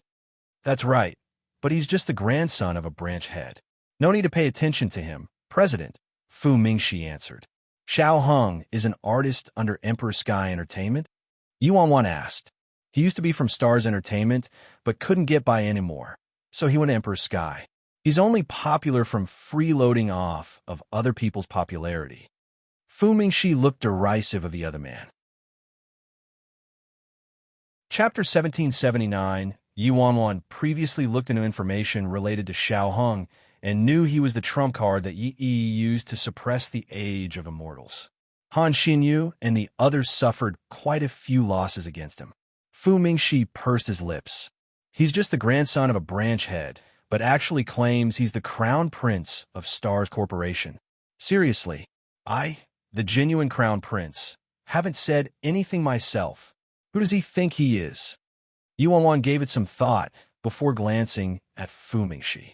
Since there's nothing else to do right now, let's go and take a look. Fu Mingxi was dumbstruck and thought of something that caused his expression to change instantly. What? You want to attend Xiao Heng's birthday banquet? President, don't tell me. Don't tell me you took a fancy to Xiao Heng. Otherwise, why would she be so interested in Xiao Heng out of nowhere and ask so many questions about him? Yi Wanwan's face turned black as the bottom of a pan instantly. What kind of strange neural circuit did this guy have? Which part of her sentence sounded like she took a fancy to Xiao Heng? Yi Wanwan corrected him. You're overthinking. I merely remembered I have a few friends going there today. Fu Mingxi asked, really?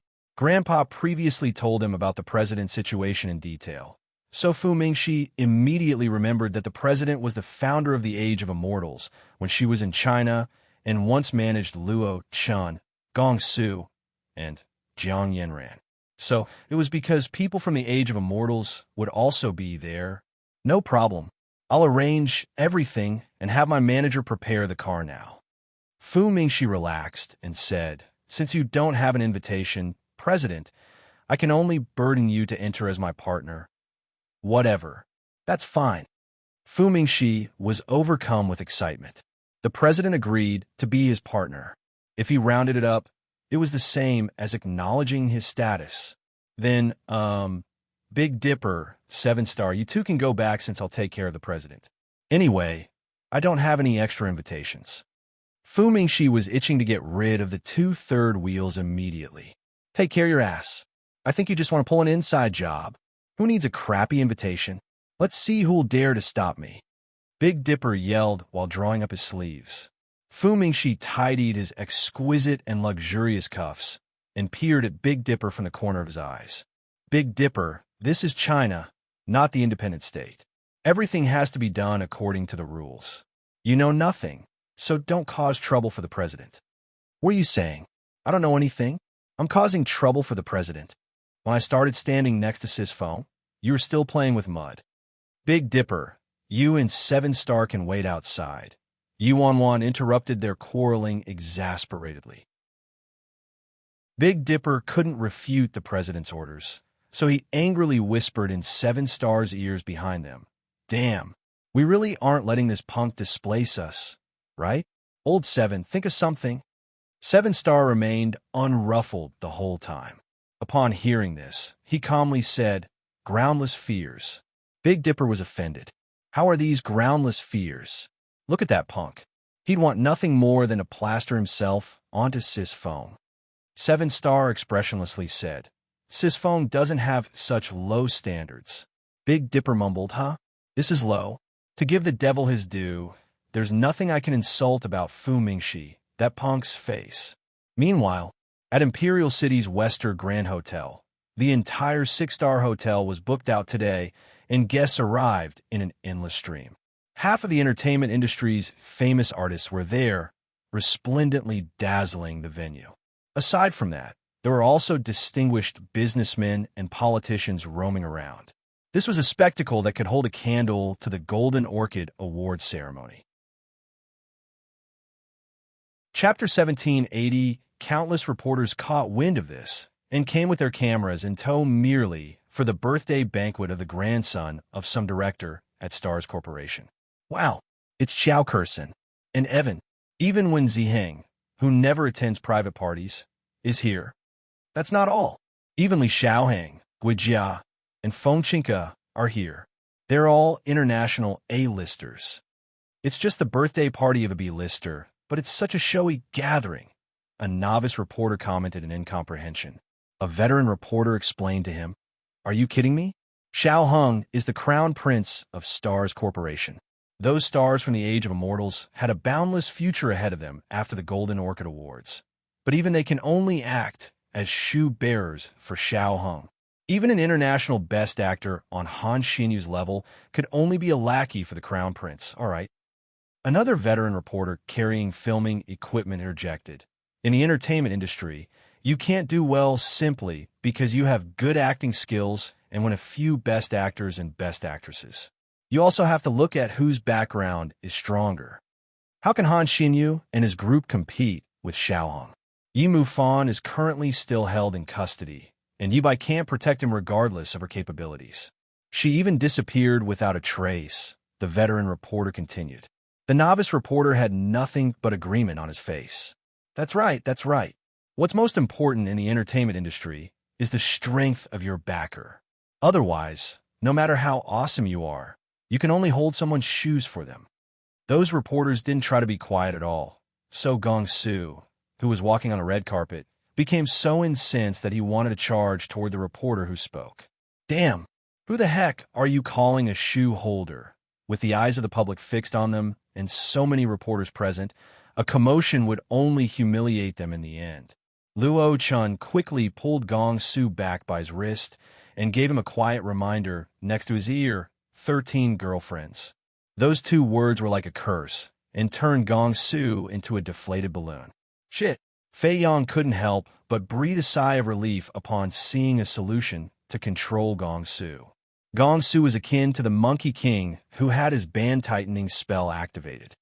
Hey, our birthday star tonight is here. Following an exclamation, a young man in his 20s started walking across the red carpet in a tailored Givenchy suit.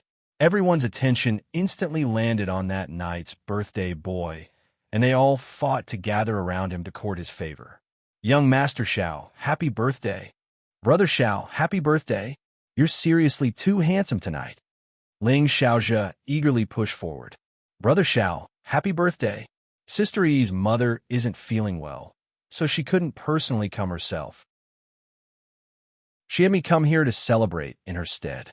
Fei Yang not only had to keep a watch on Gong Su to prevent him from causing trouble, but also had to be a good guest and congratulate the birthday boy. Xiao Heng, happy birthday. Xiao Heng greeted all the guests with a faint smile. When he caught sight of Fei Yang, Han Xianyu, Luo Chun, Jiang Yinran, and Gong Su, though, he carelessly swept his eyes over them and aloofly asked, Did you finish preparing for your events? It's all famous people attending tonight, so don't ruin it for me. Xiao Heng's tone made it sound like they were his servants and could be ordered around at his will. Even the good-tempered Han Xianyu's eyes darkened at his words. All the guests were people from the same circle, so Luo Chun and Jiang Yanran also didn't look too good at being humiliated in public like this. Fei Yang had mingled in this industry for many years, so he could bow and submit or stand tall and manage to maintain a smile. However, Gong Su, Fei Yang knew things were going to spoil at the sight of Gong Su's expression. At that moment, his phone buzzed. There was a new message from a WeChat group. You Bai, are you all at Xiao Heng's birthday banquet? Chapter 1781. Since Yi Wanwan sent a message in the group chat, everyone's phone buzzed. Gong Su immediately tossed Xiao Heng to the back of his mind. Ever since Yi Wanwan disappeared, her messages hadn't shown up in the company group chat since.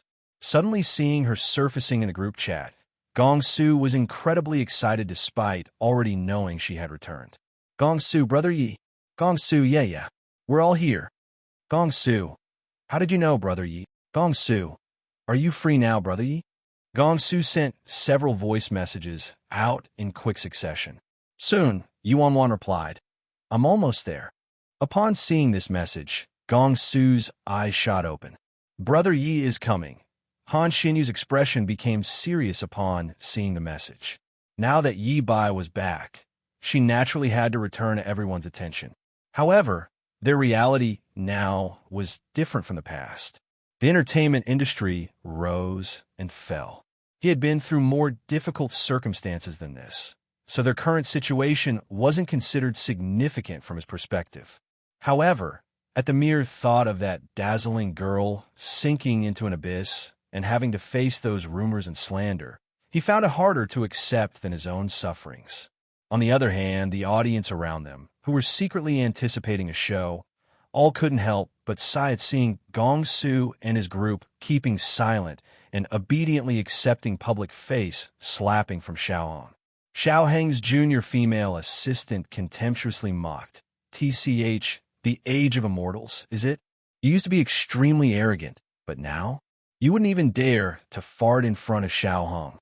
This junior assistant was favored by Xiao Heng, so the nearby minor artists all quickly chimed in. Of course, Xiao Heng has Stars Corporation supporting him. No matter how arrogant Gong Su once was, he has no choice but to lower his head before Xiao Heng. The female assistant crossed her arms across her chest and coldly looked over everyone. Since when could just anyone be mentioned in the same breath as my Xiao Heng?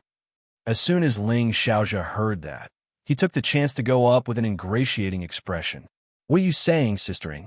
How could pieces of trash like this compare to Brother Xiao? Nowadays, the age of immortals only barely manages to hold on because they have a god like Brother Xiao with them. When enemies met, anger boiled over. Ling Xiaozhe's eyes were brimming with hatred as he looked at Luo Chun and Gong Su. Back when they filmed Terrifying Dragon together, he exploded with popularity while Luo Chun remained anonymous. One soared to the heavens while the other remained on the ground. Later, though, Yuan actually managed to make a piece of trash like Luo shun popular while his reputation became ragged. If it weren't for the fact that he habitually flattered and curried favor with people, he would have been shelved already. In front of Xiao Hong, Yuan was nothing. Even Yi had to bow before Xiao Hong. The female assistant was somewhat mollified. She derisively looked at Gong Su and his group. You're right. This whole gang has to rely solely on Brother Su, but they're acting so ungrateful. They're seriously heartless and wretched. Xiao Hong was currently skillfully navigating his way through the honorable guests and chatting with them. He noticed the situation with his assistant, but had no intention of stopping them. Jiang Yinren almost snapped with fury at these absolutely distorted words. How can these people be so shameless? It's clearly Xiao Hong, who's latching onto our company like a leech. At that moment, outside the banquet hall, Yuan obtained an invitation as Fu Mingxi's guest.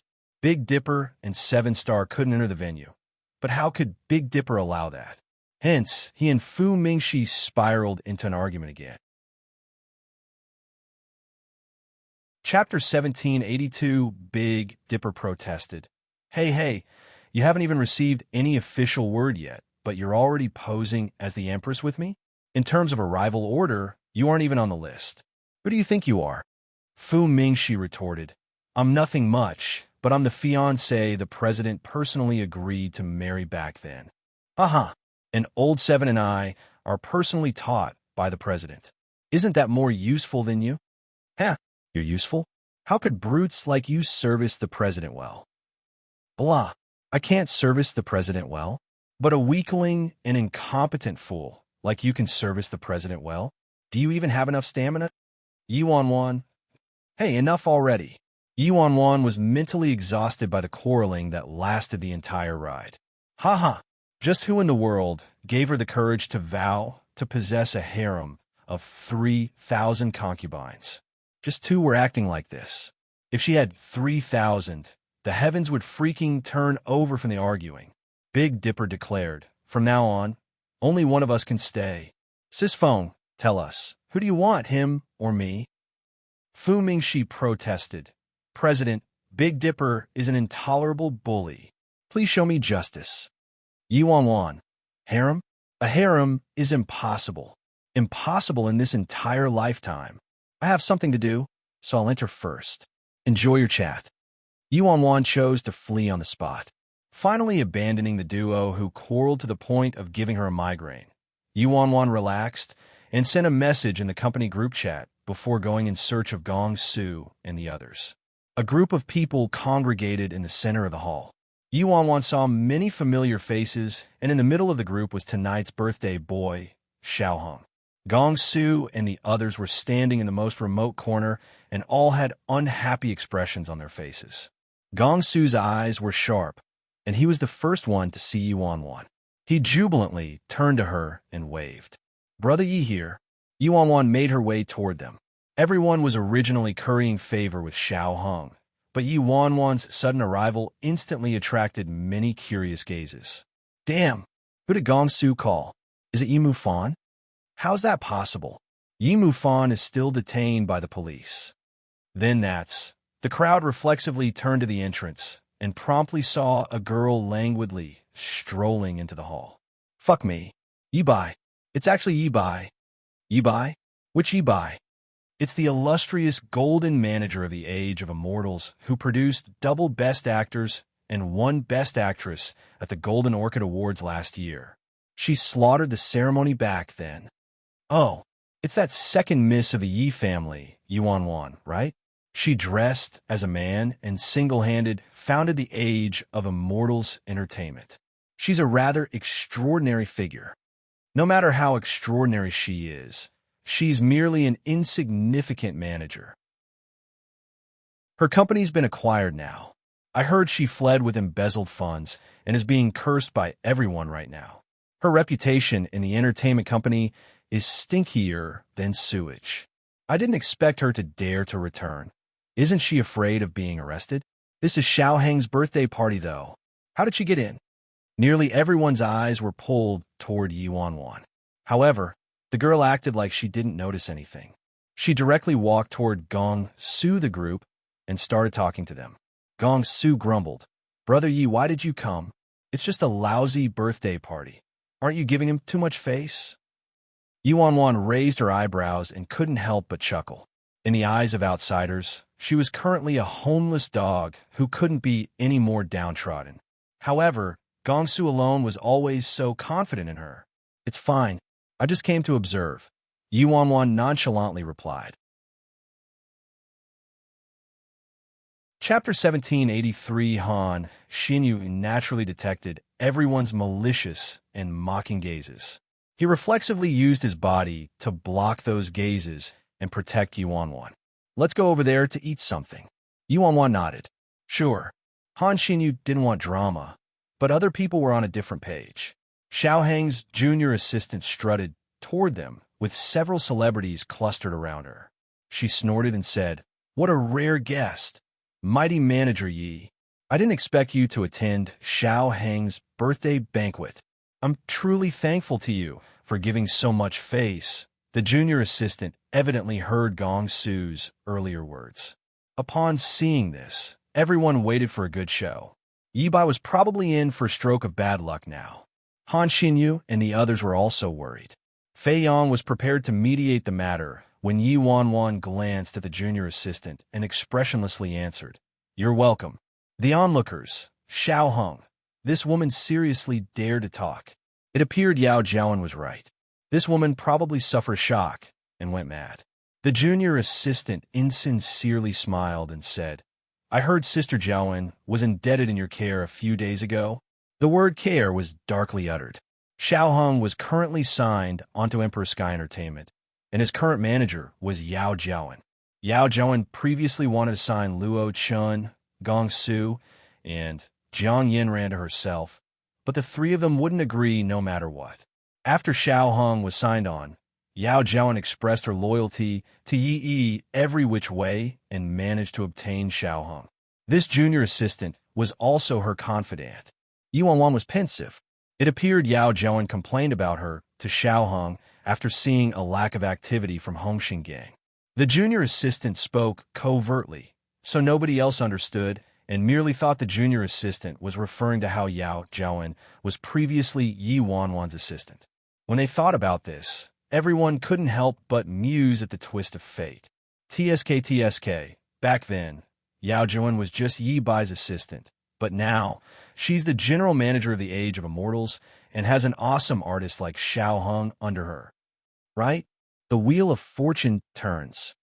The junior assistant laughed.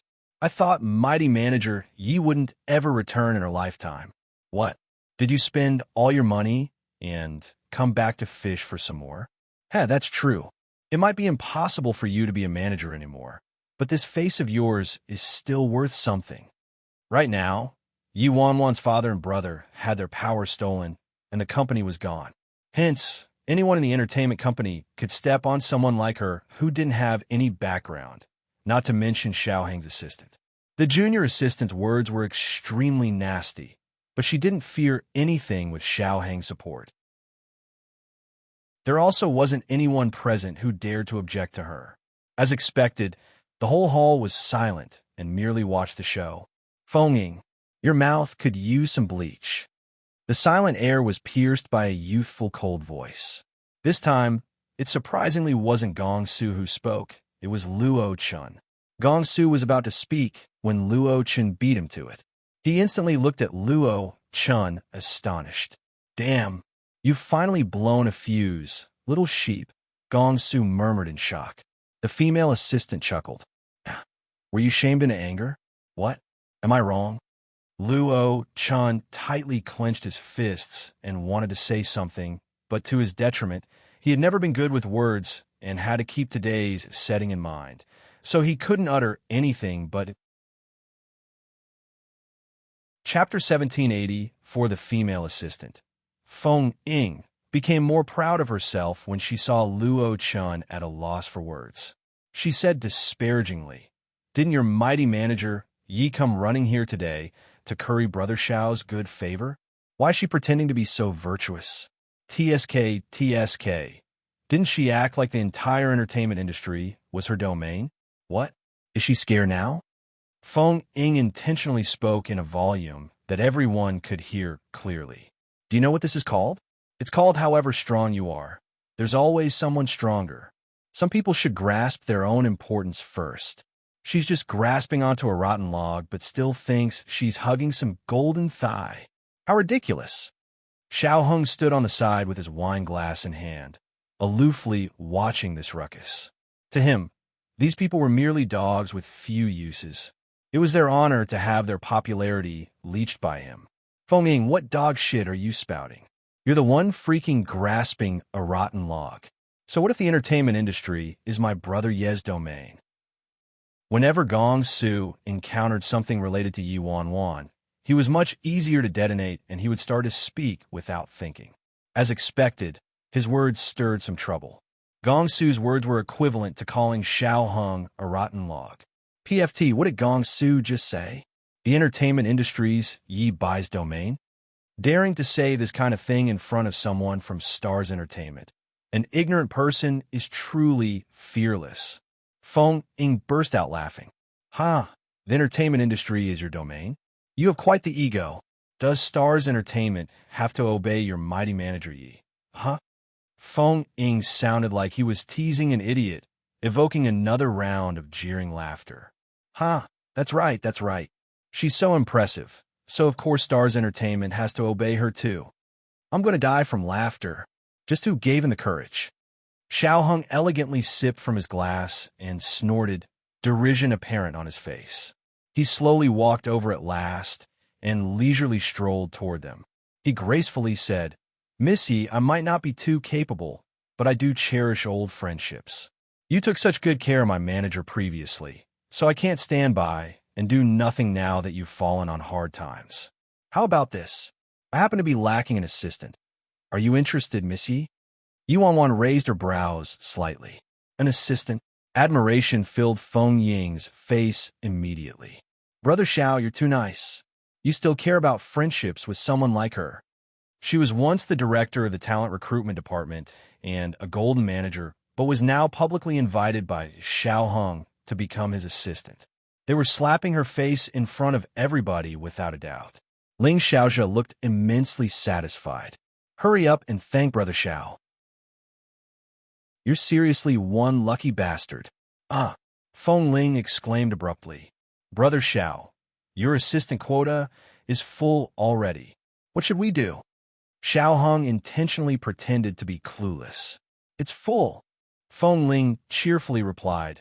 However, I'm still missing an errand girl. So how about you become my assistant, Miss Yi? Feng Ling mockingly looked at Yi Wanwan. Mighty Manager Yi, you won't think the position is too low, right? Unfortunately, our brother Xiao has very high standards for his assistants, so I'm afraid you're only qualified to run errands for me here.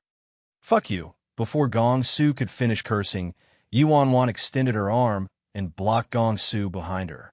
Then she nonchalantly said, Mr. Xiao wants to hire me as an assistant? I'm afraid you can't afford it.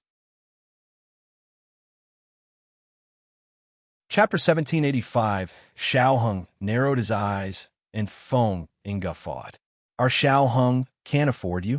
There isn't anyone brother Xiao can't afford in this entire entertainment industry. What loftiness are you holding? What? Did you want to be Xiao Hang's manager? Utterly delusional. Yi Wanwan aloofly replied, his manager? I have quite high standards for my artists, so I'm afraid Mr. Xiao doesn't qualify either. Feng Ying became furious instantly, and she screeched, Yi Bai, I think you want to die. Feng Ying wasn't the only one. Everyone also looked at Yi Wanwan like she was an idiot. Yi Bai is probably an idiot, right? Why is she spouting such irrelevant crockery at a time like this? Right?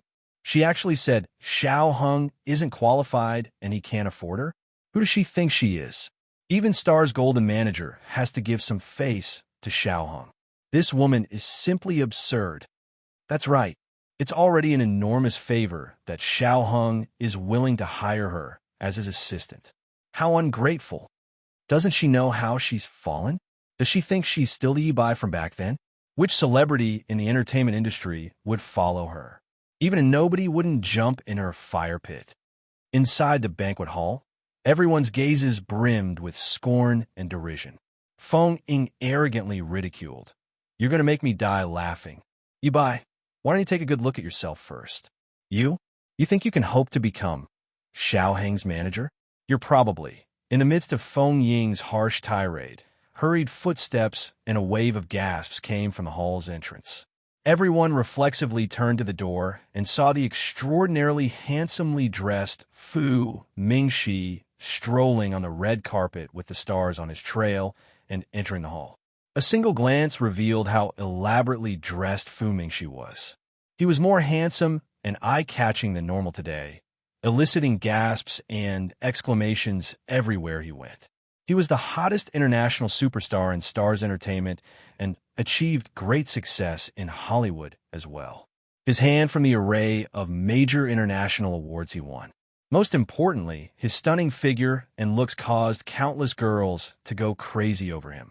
No one could rival his status in the entertainment industry.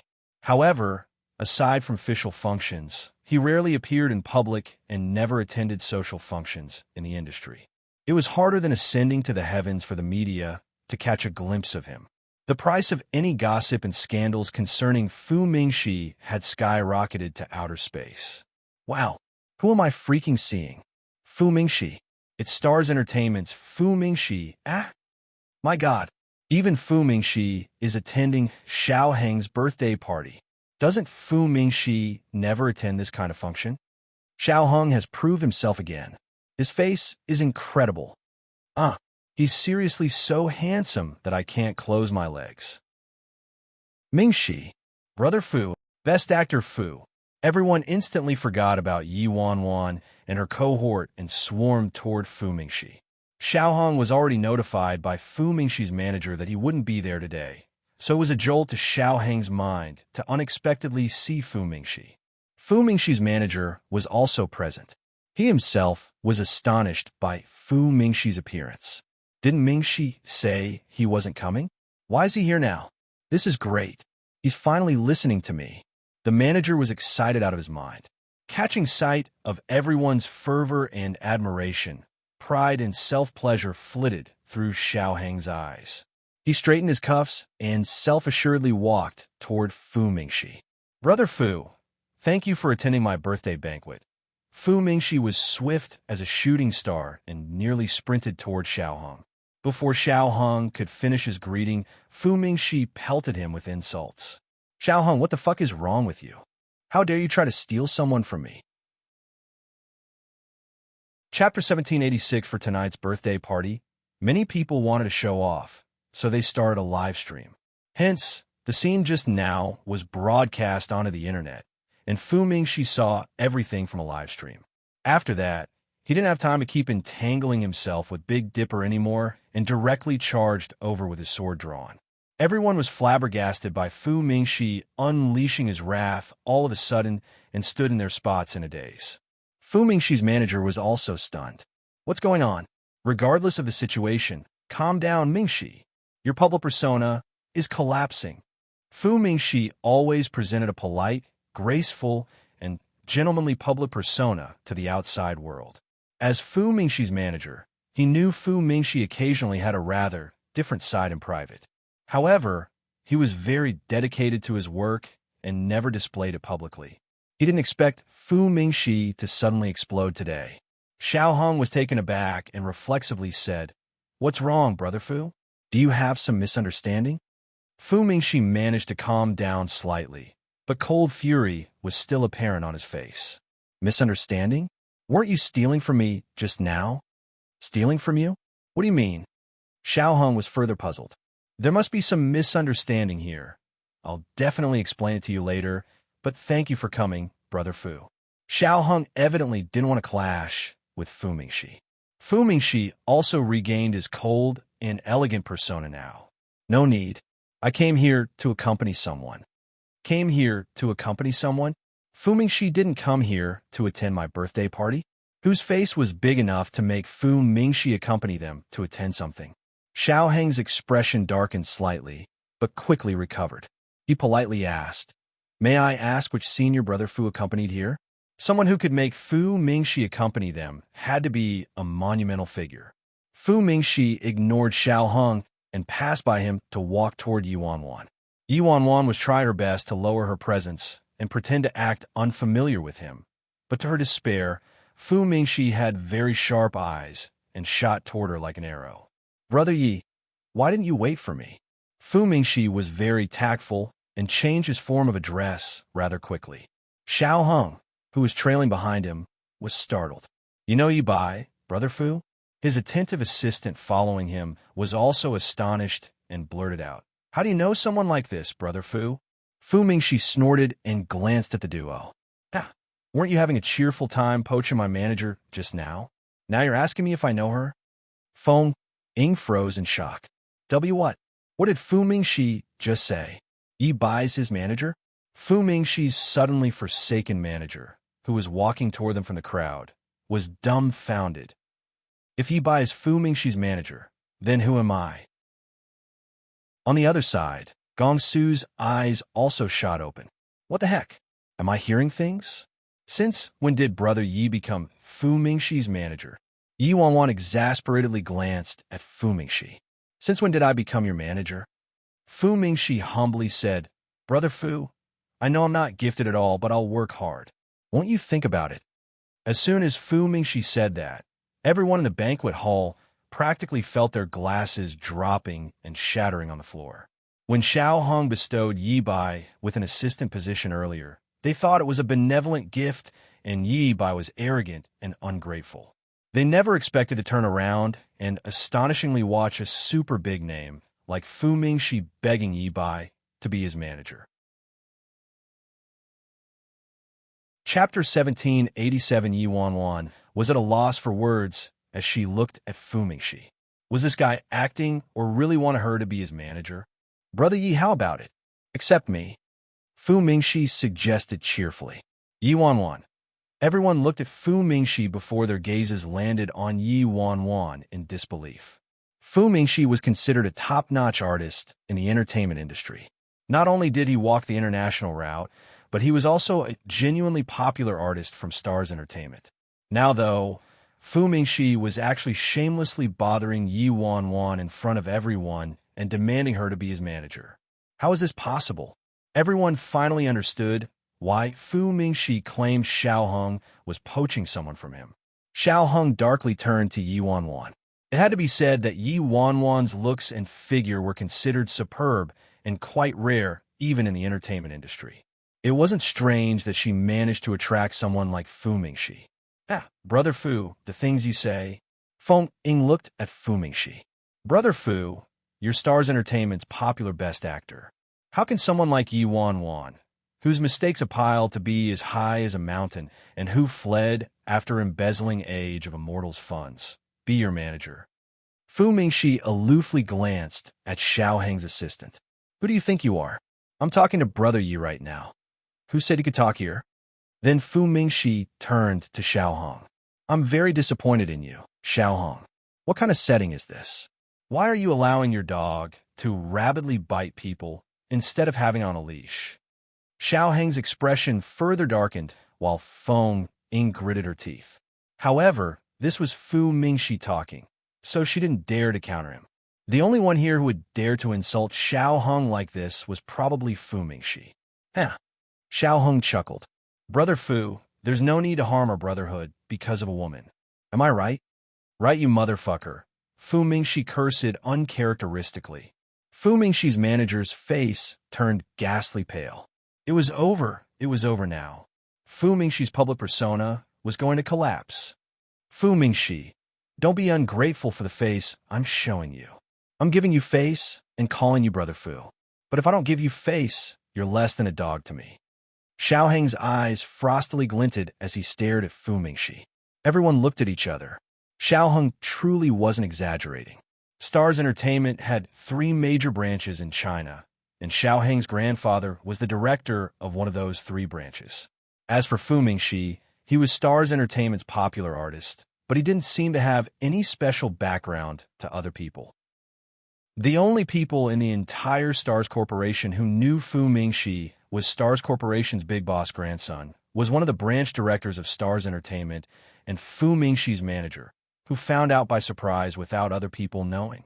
You freaking, hearing Xiao Hong calling him less than a dog. Fu Mingxi's eyes shot open in fury, and he dashed forward to punch him.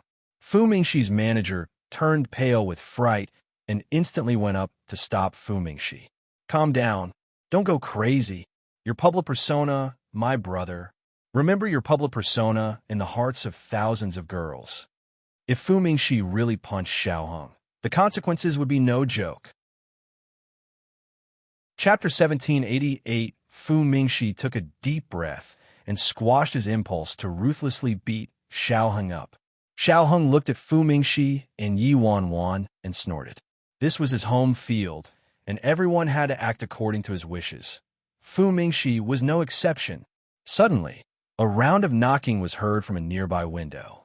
Big Dipper and Seven Star were leaning against the window from the outside, and Big Dipper was looking at Fu Mingxi scornfully. Say, bro, you're quite incapable. Look at how cowardly you are, yet you want to follow sis. Brother Yi? Hurry and go home to have your grandpa put you to sleep already. Fu Mingxi's temper shot up instantly, and he glared at Big Dipper. What did you say? I'm scared. That's right. Aren't you scared? Big Dipper sneered. Ah, you coward. If Second Elder knew he had a grandson as cowardly as you, he would probably get so angry he would kick off his coffin's lid. Both Seven Star and Yi Wanwan were taken back. Second Elder kicking off his coffin's lid? Seven Star looked at Big Dipper. Second Elder isn't dead yet. Your grandfather is the dead one. Fu Mingxi angrily shouted. Big Dipper nodded. That's right. My grandfather died a long time ago. How did you know? Big Dipper, I think you're the cowardly bastard. Stop spouting rubbish. Fu Mingxi impatiently said. TCH, everyone knows who the cowardly bastard is. That Xiao Hong dude is calling you less than a dog, but you actually aren't beating him up. If he dared to insult me like that, I'd kick open his head. Look at your cowardice. You're less than my bro, Gong Su. I'm less than him. Fu Mingxi incredulously pointed at Gong Su. You're less than bro Gong Su. My bro might not be too capable, but at least he acts like a feral dog who ripped off his leash, Big Dipper replied. Gong Su looked at Big Dipper, dumbstruck. Thank you, bro, fuck. At being humiliated like this, Fu Mingxi, who had never uttered profanities before, instantly cursed. Scram! Fu Mingxi kicked his manager to the side and broke free. Then in front of everyone, he pulled Xiao Hong towards him before Xiao Hong could react. Fu Mingxi, are you crazy? Xiao Hong coldly hollered. Fuck you. Fu Mingxi ruthlessly backhanded Xiao Hong's face to everyone's shock. Who said you could call me by my name? After asking that, Fu Mingxi backhanded Xiao Hong 2 more times. Ah, Fu Mingxi bro, you still aren't too capable. You're too weak. Isn't Second Elder feeding you? You're weaker than bro Gong Su. Big Dipper sighed at Fu Mingxi. Gong Su. Following Big Dipper's continuous ridicule, Fu Mingxi's eyes reddened. When had he ever humiliated himself like this?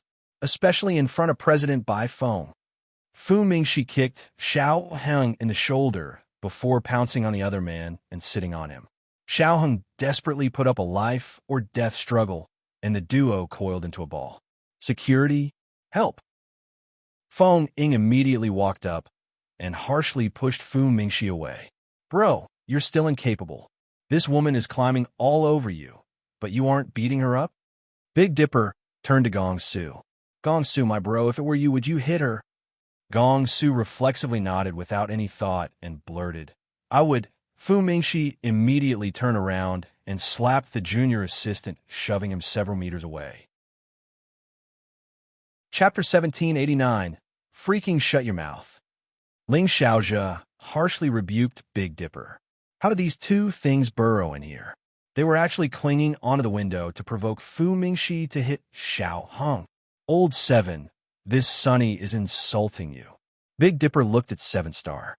Seven Star glanced at Big Dipper. He's insulting you. Big Dipper became furious immediately and pointed at Ling Xiaojia through the window. You bastard, come out here.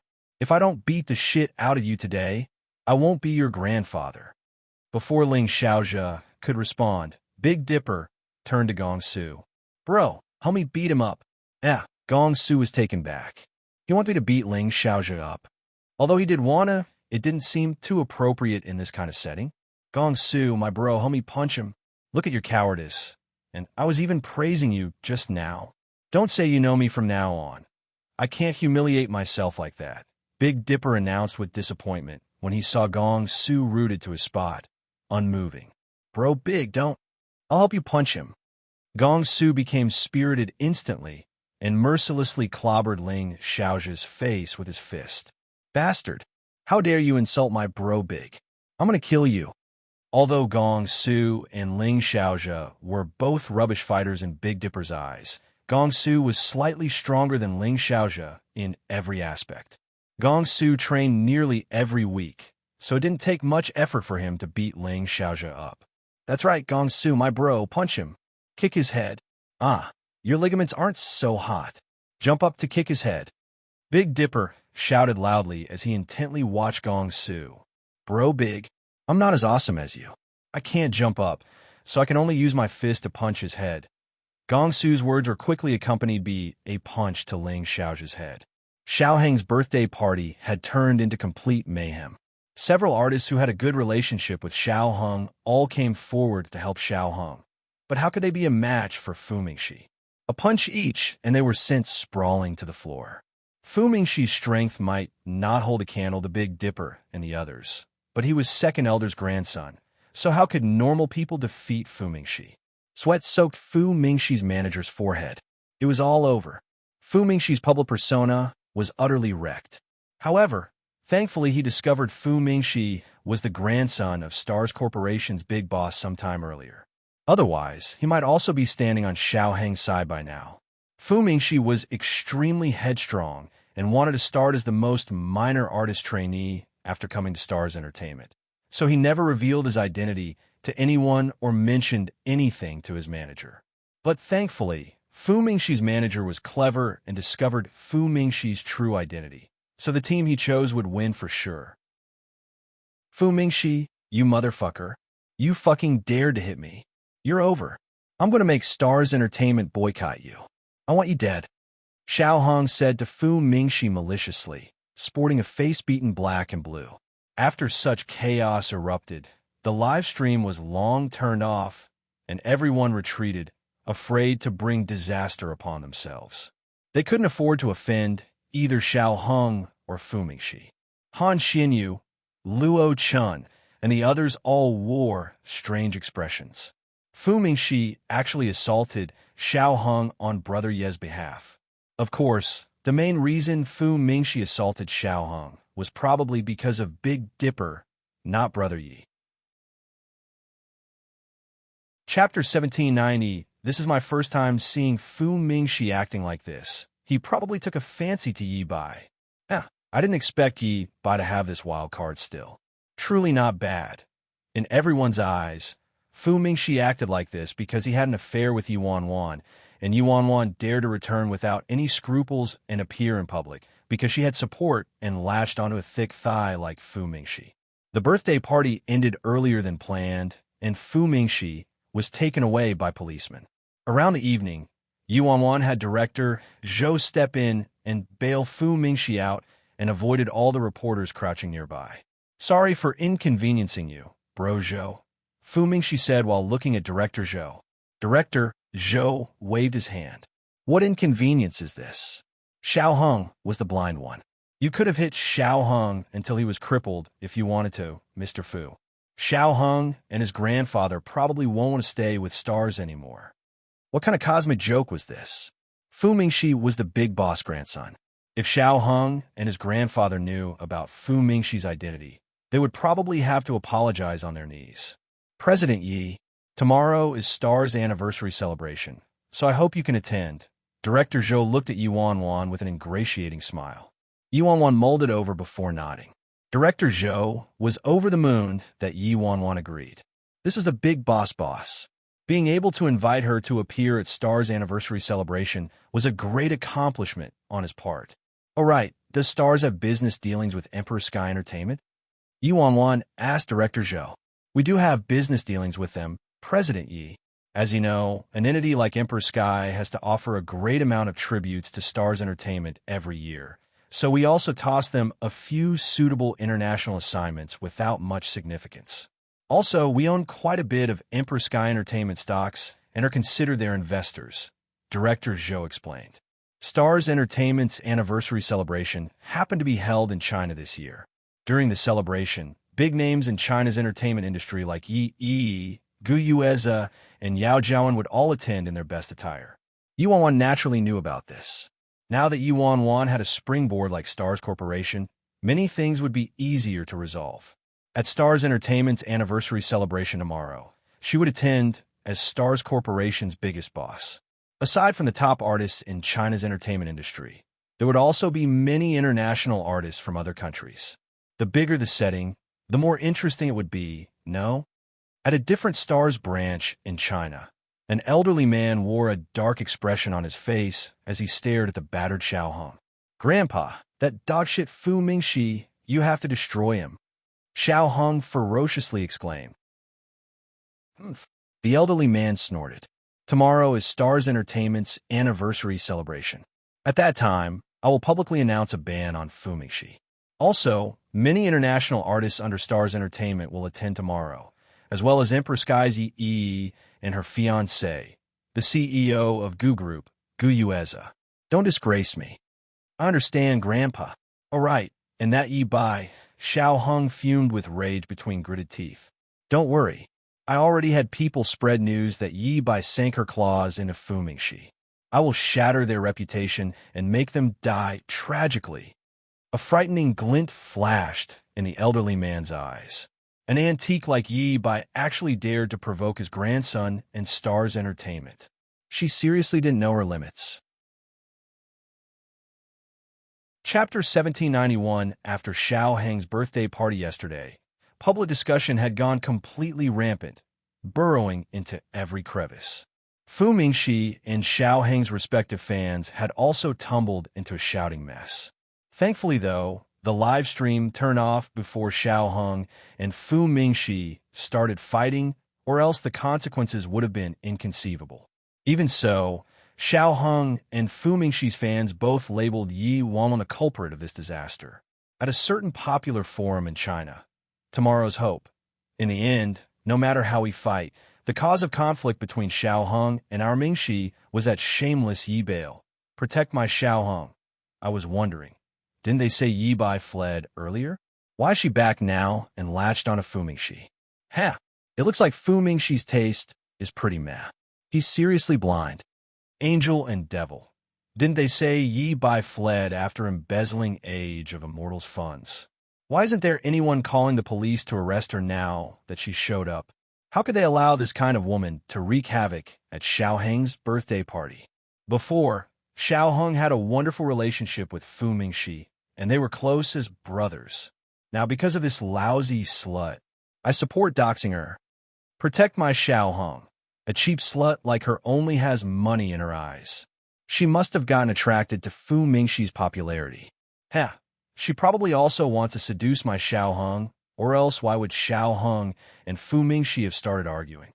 Also, it's true that cheap slut embezzled the Age of Immortals funds, but there probably isn't enough evidence to sue her. Anyway, this kind of woman is the scum of society's food chain.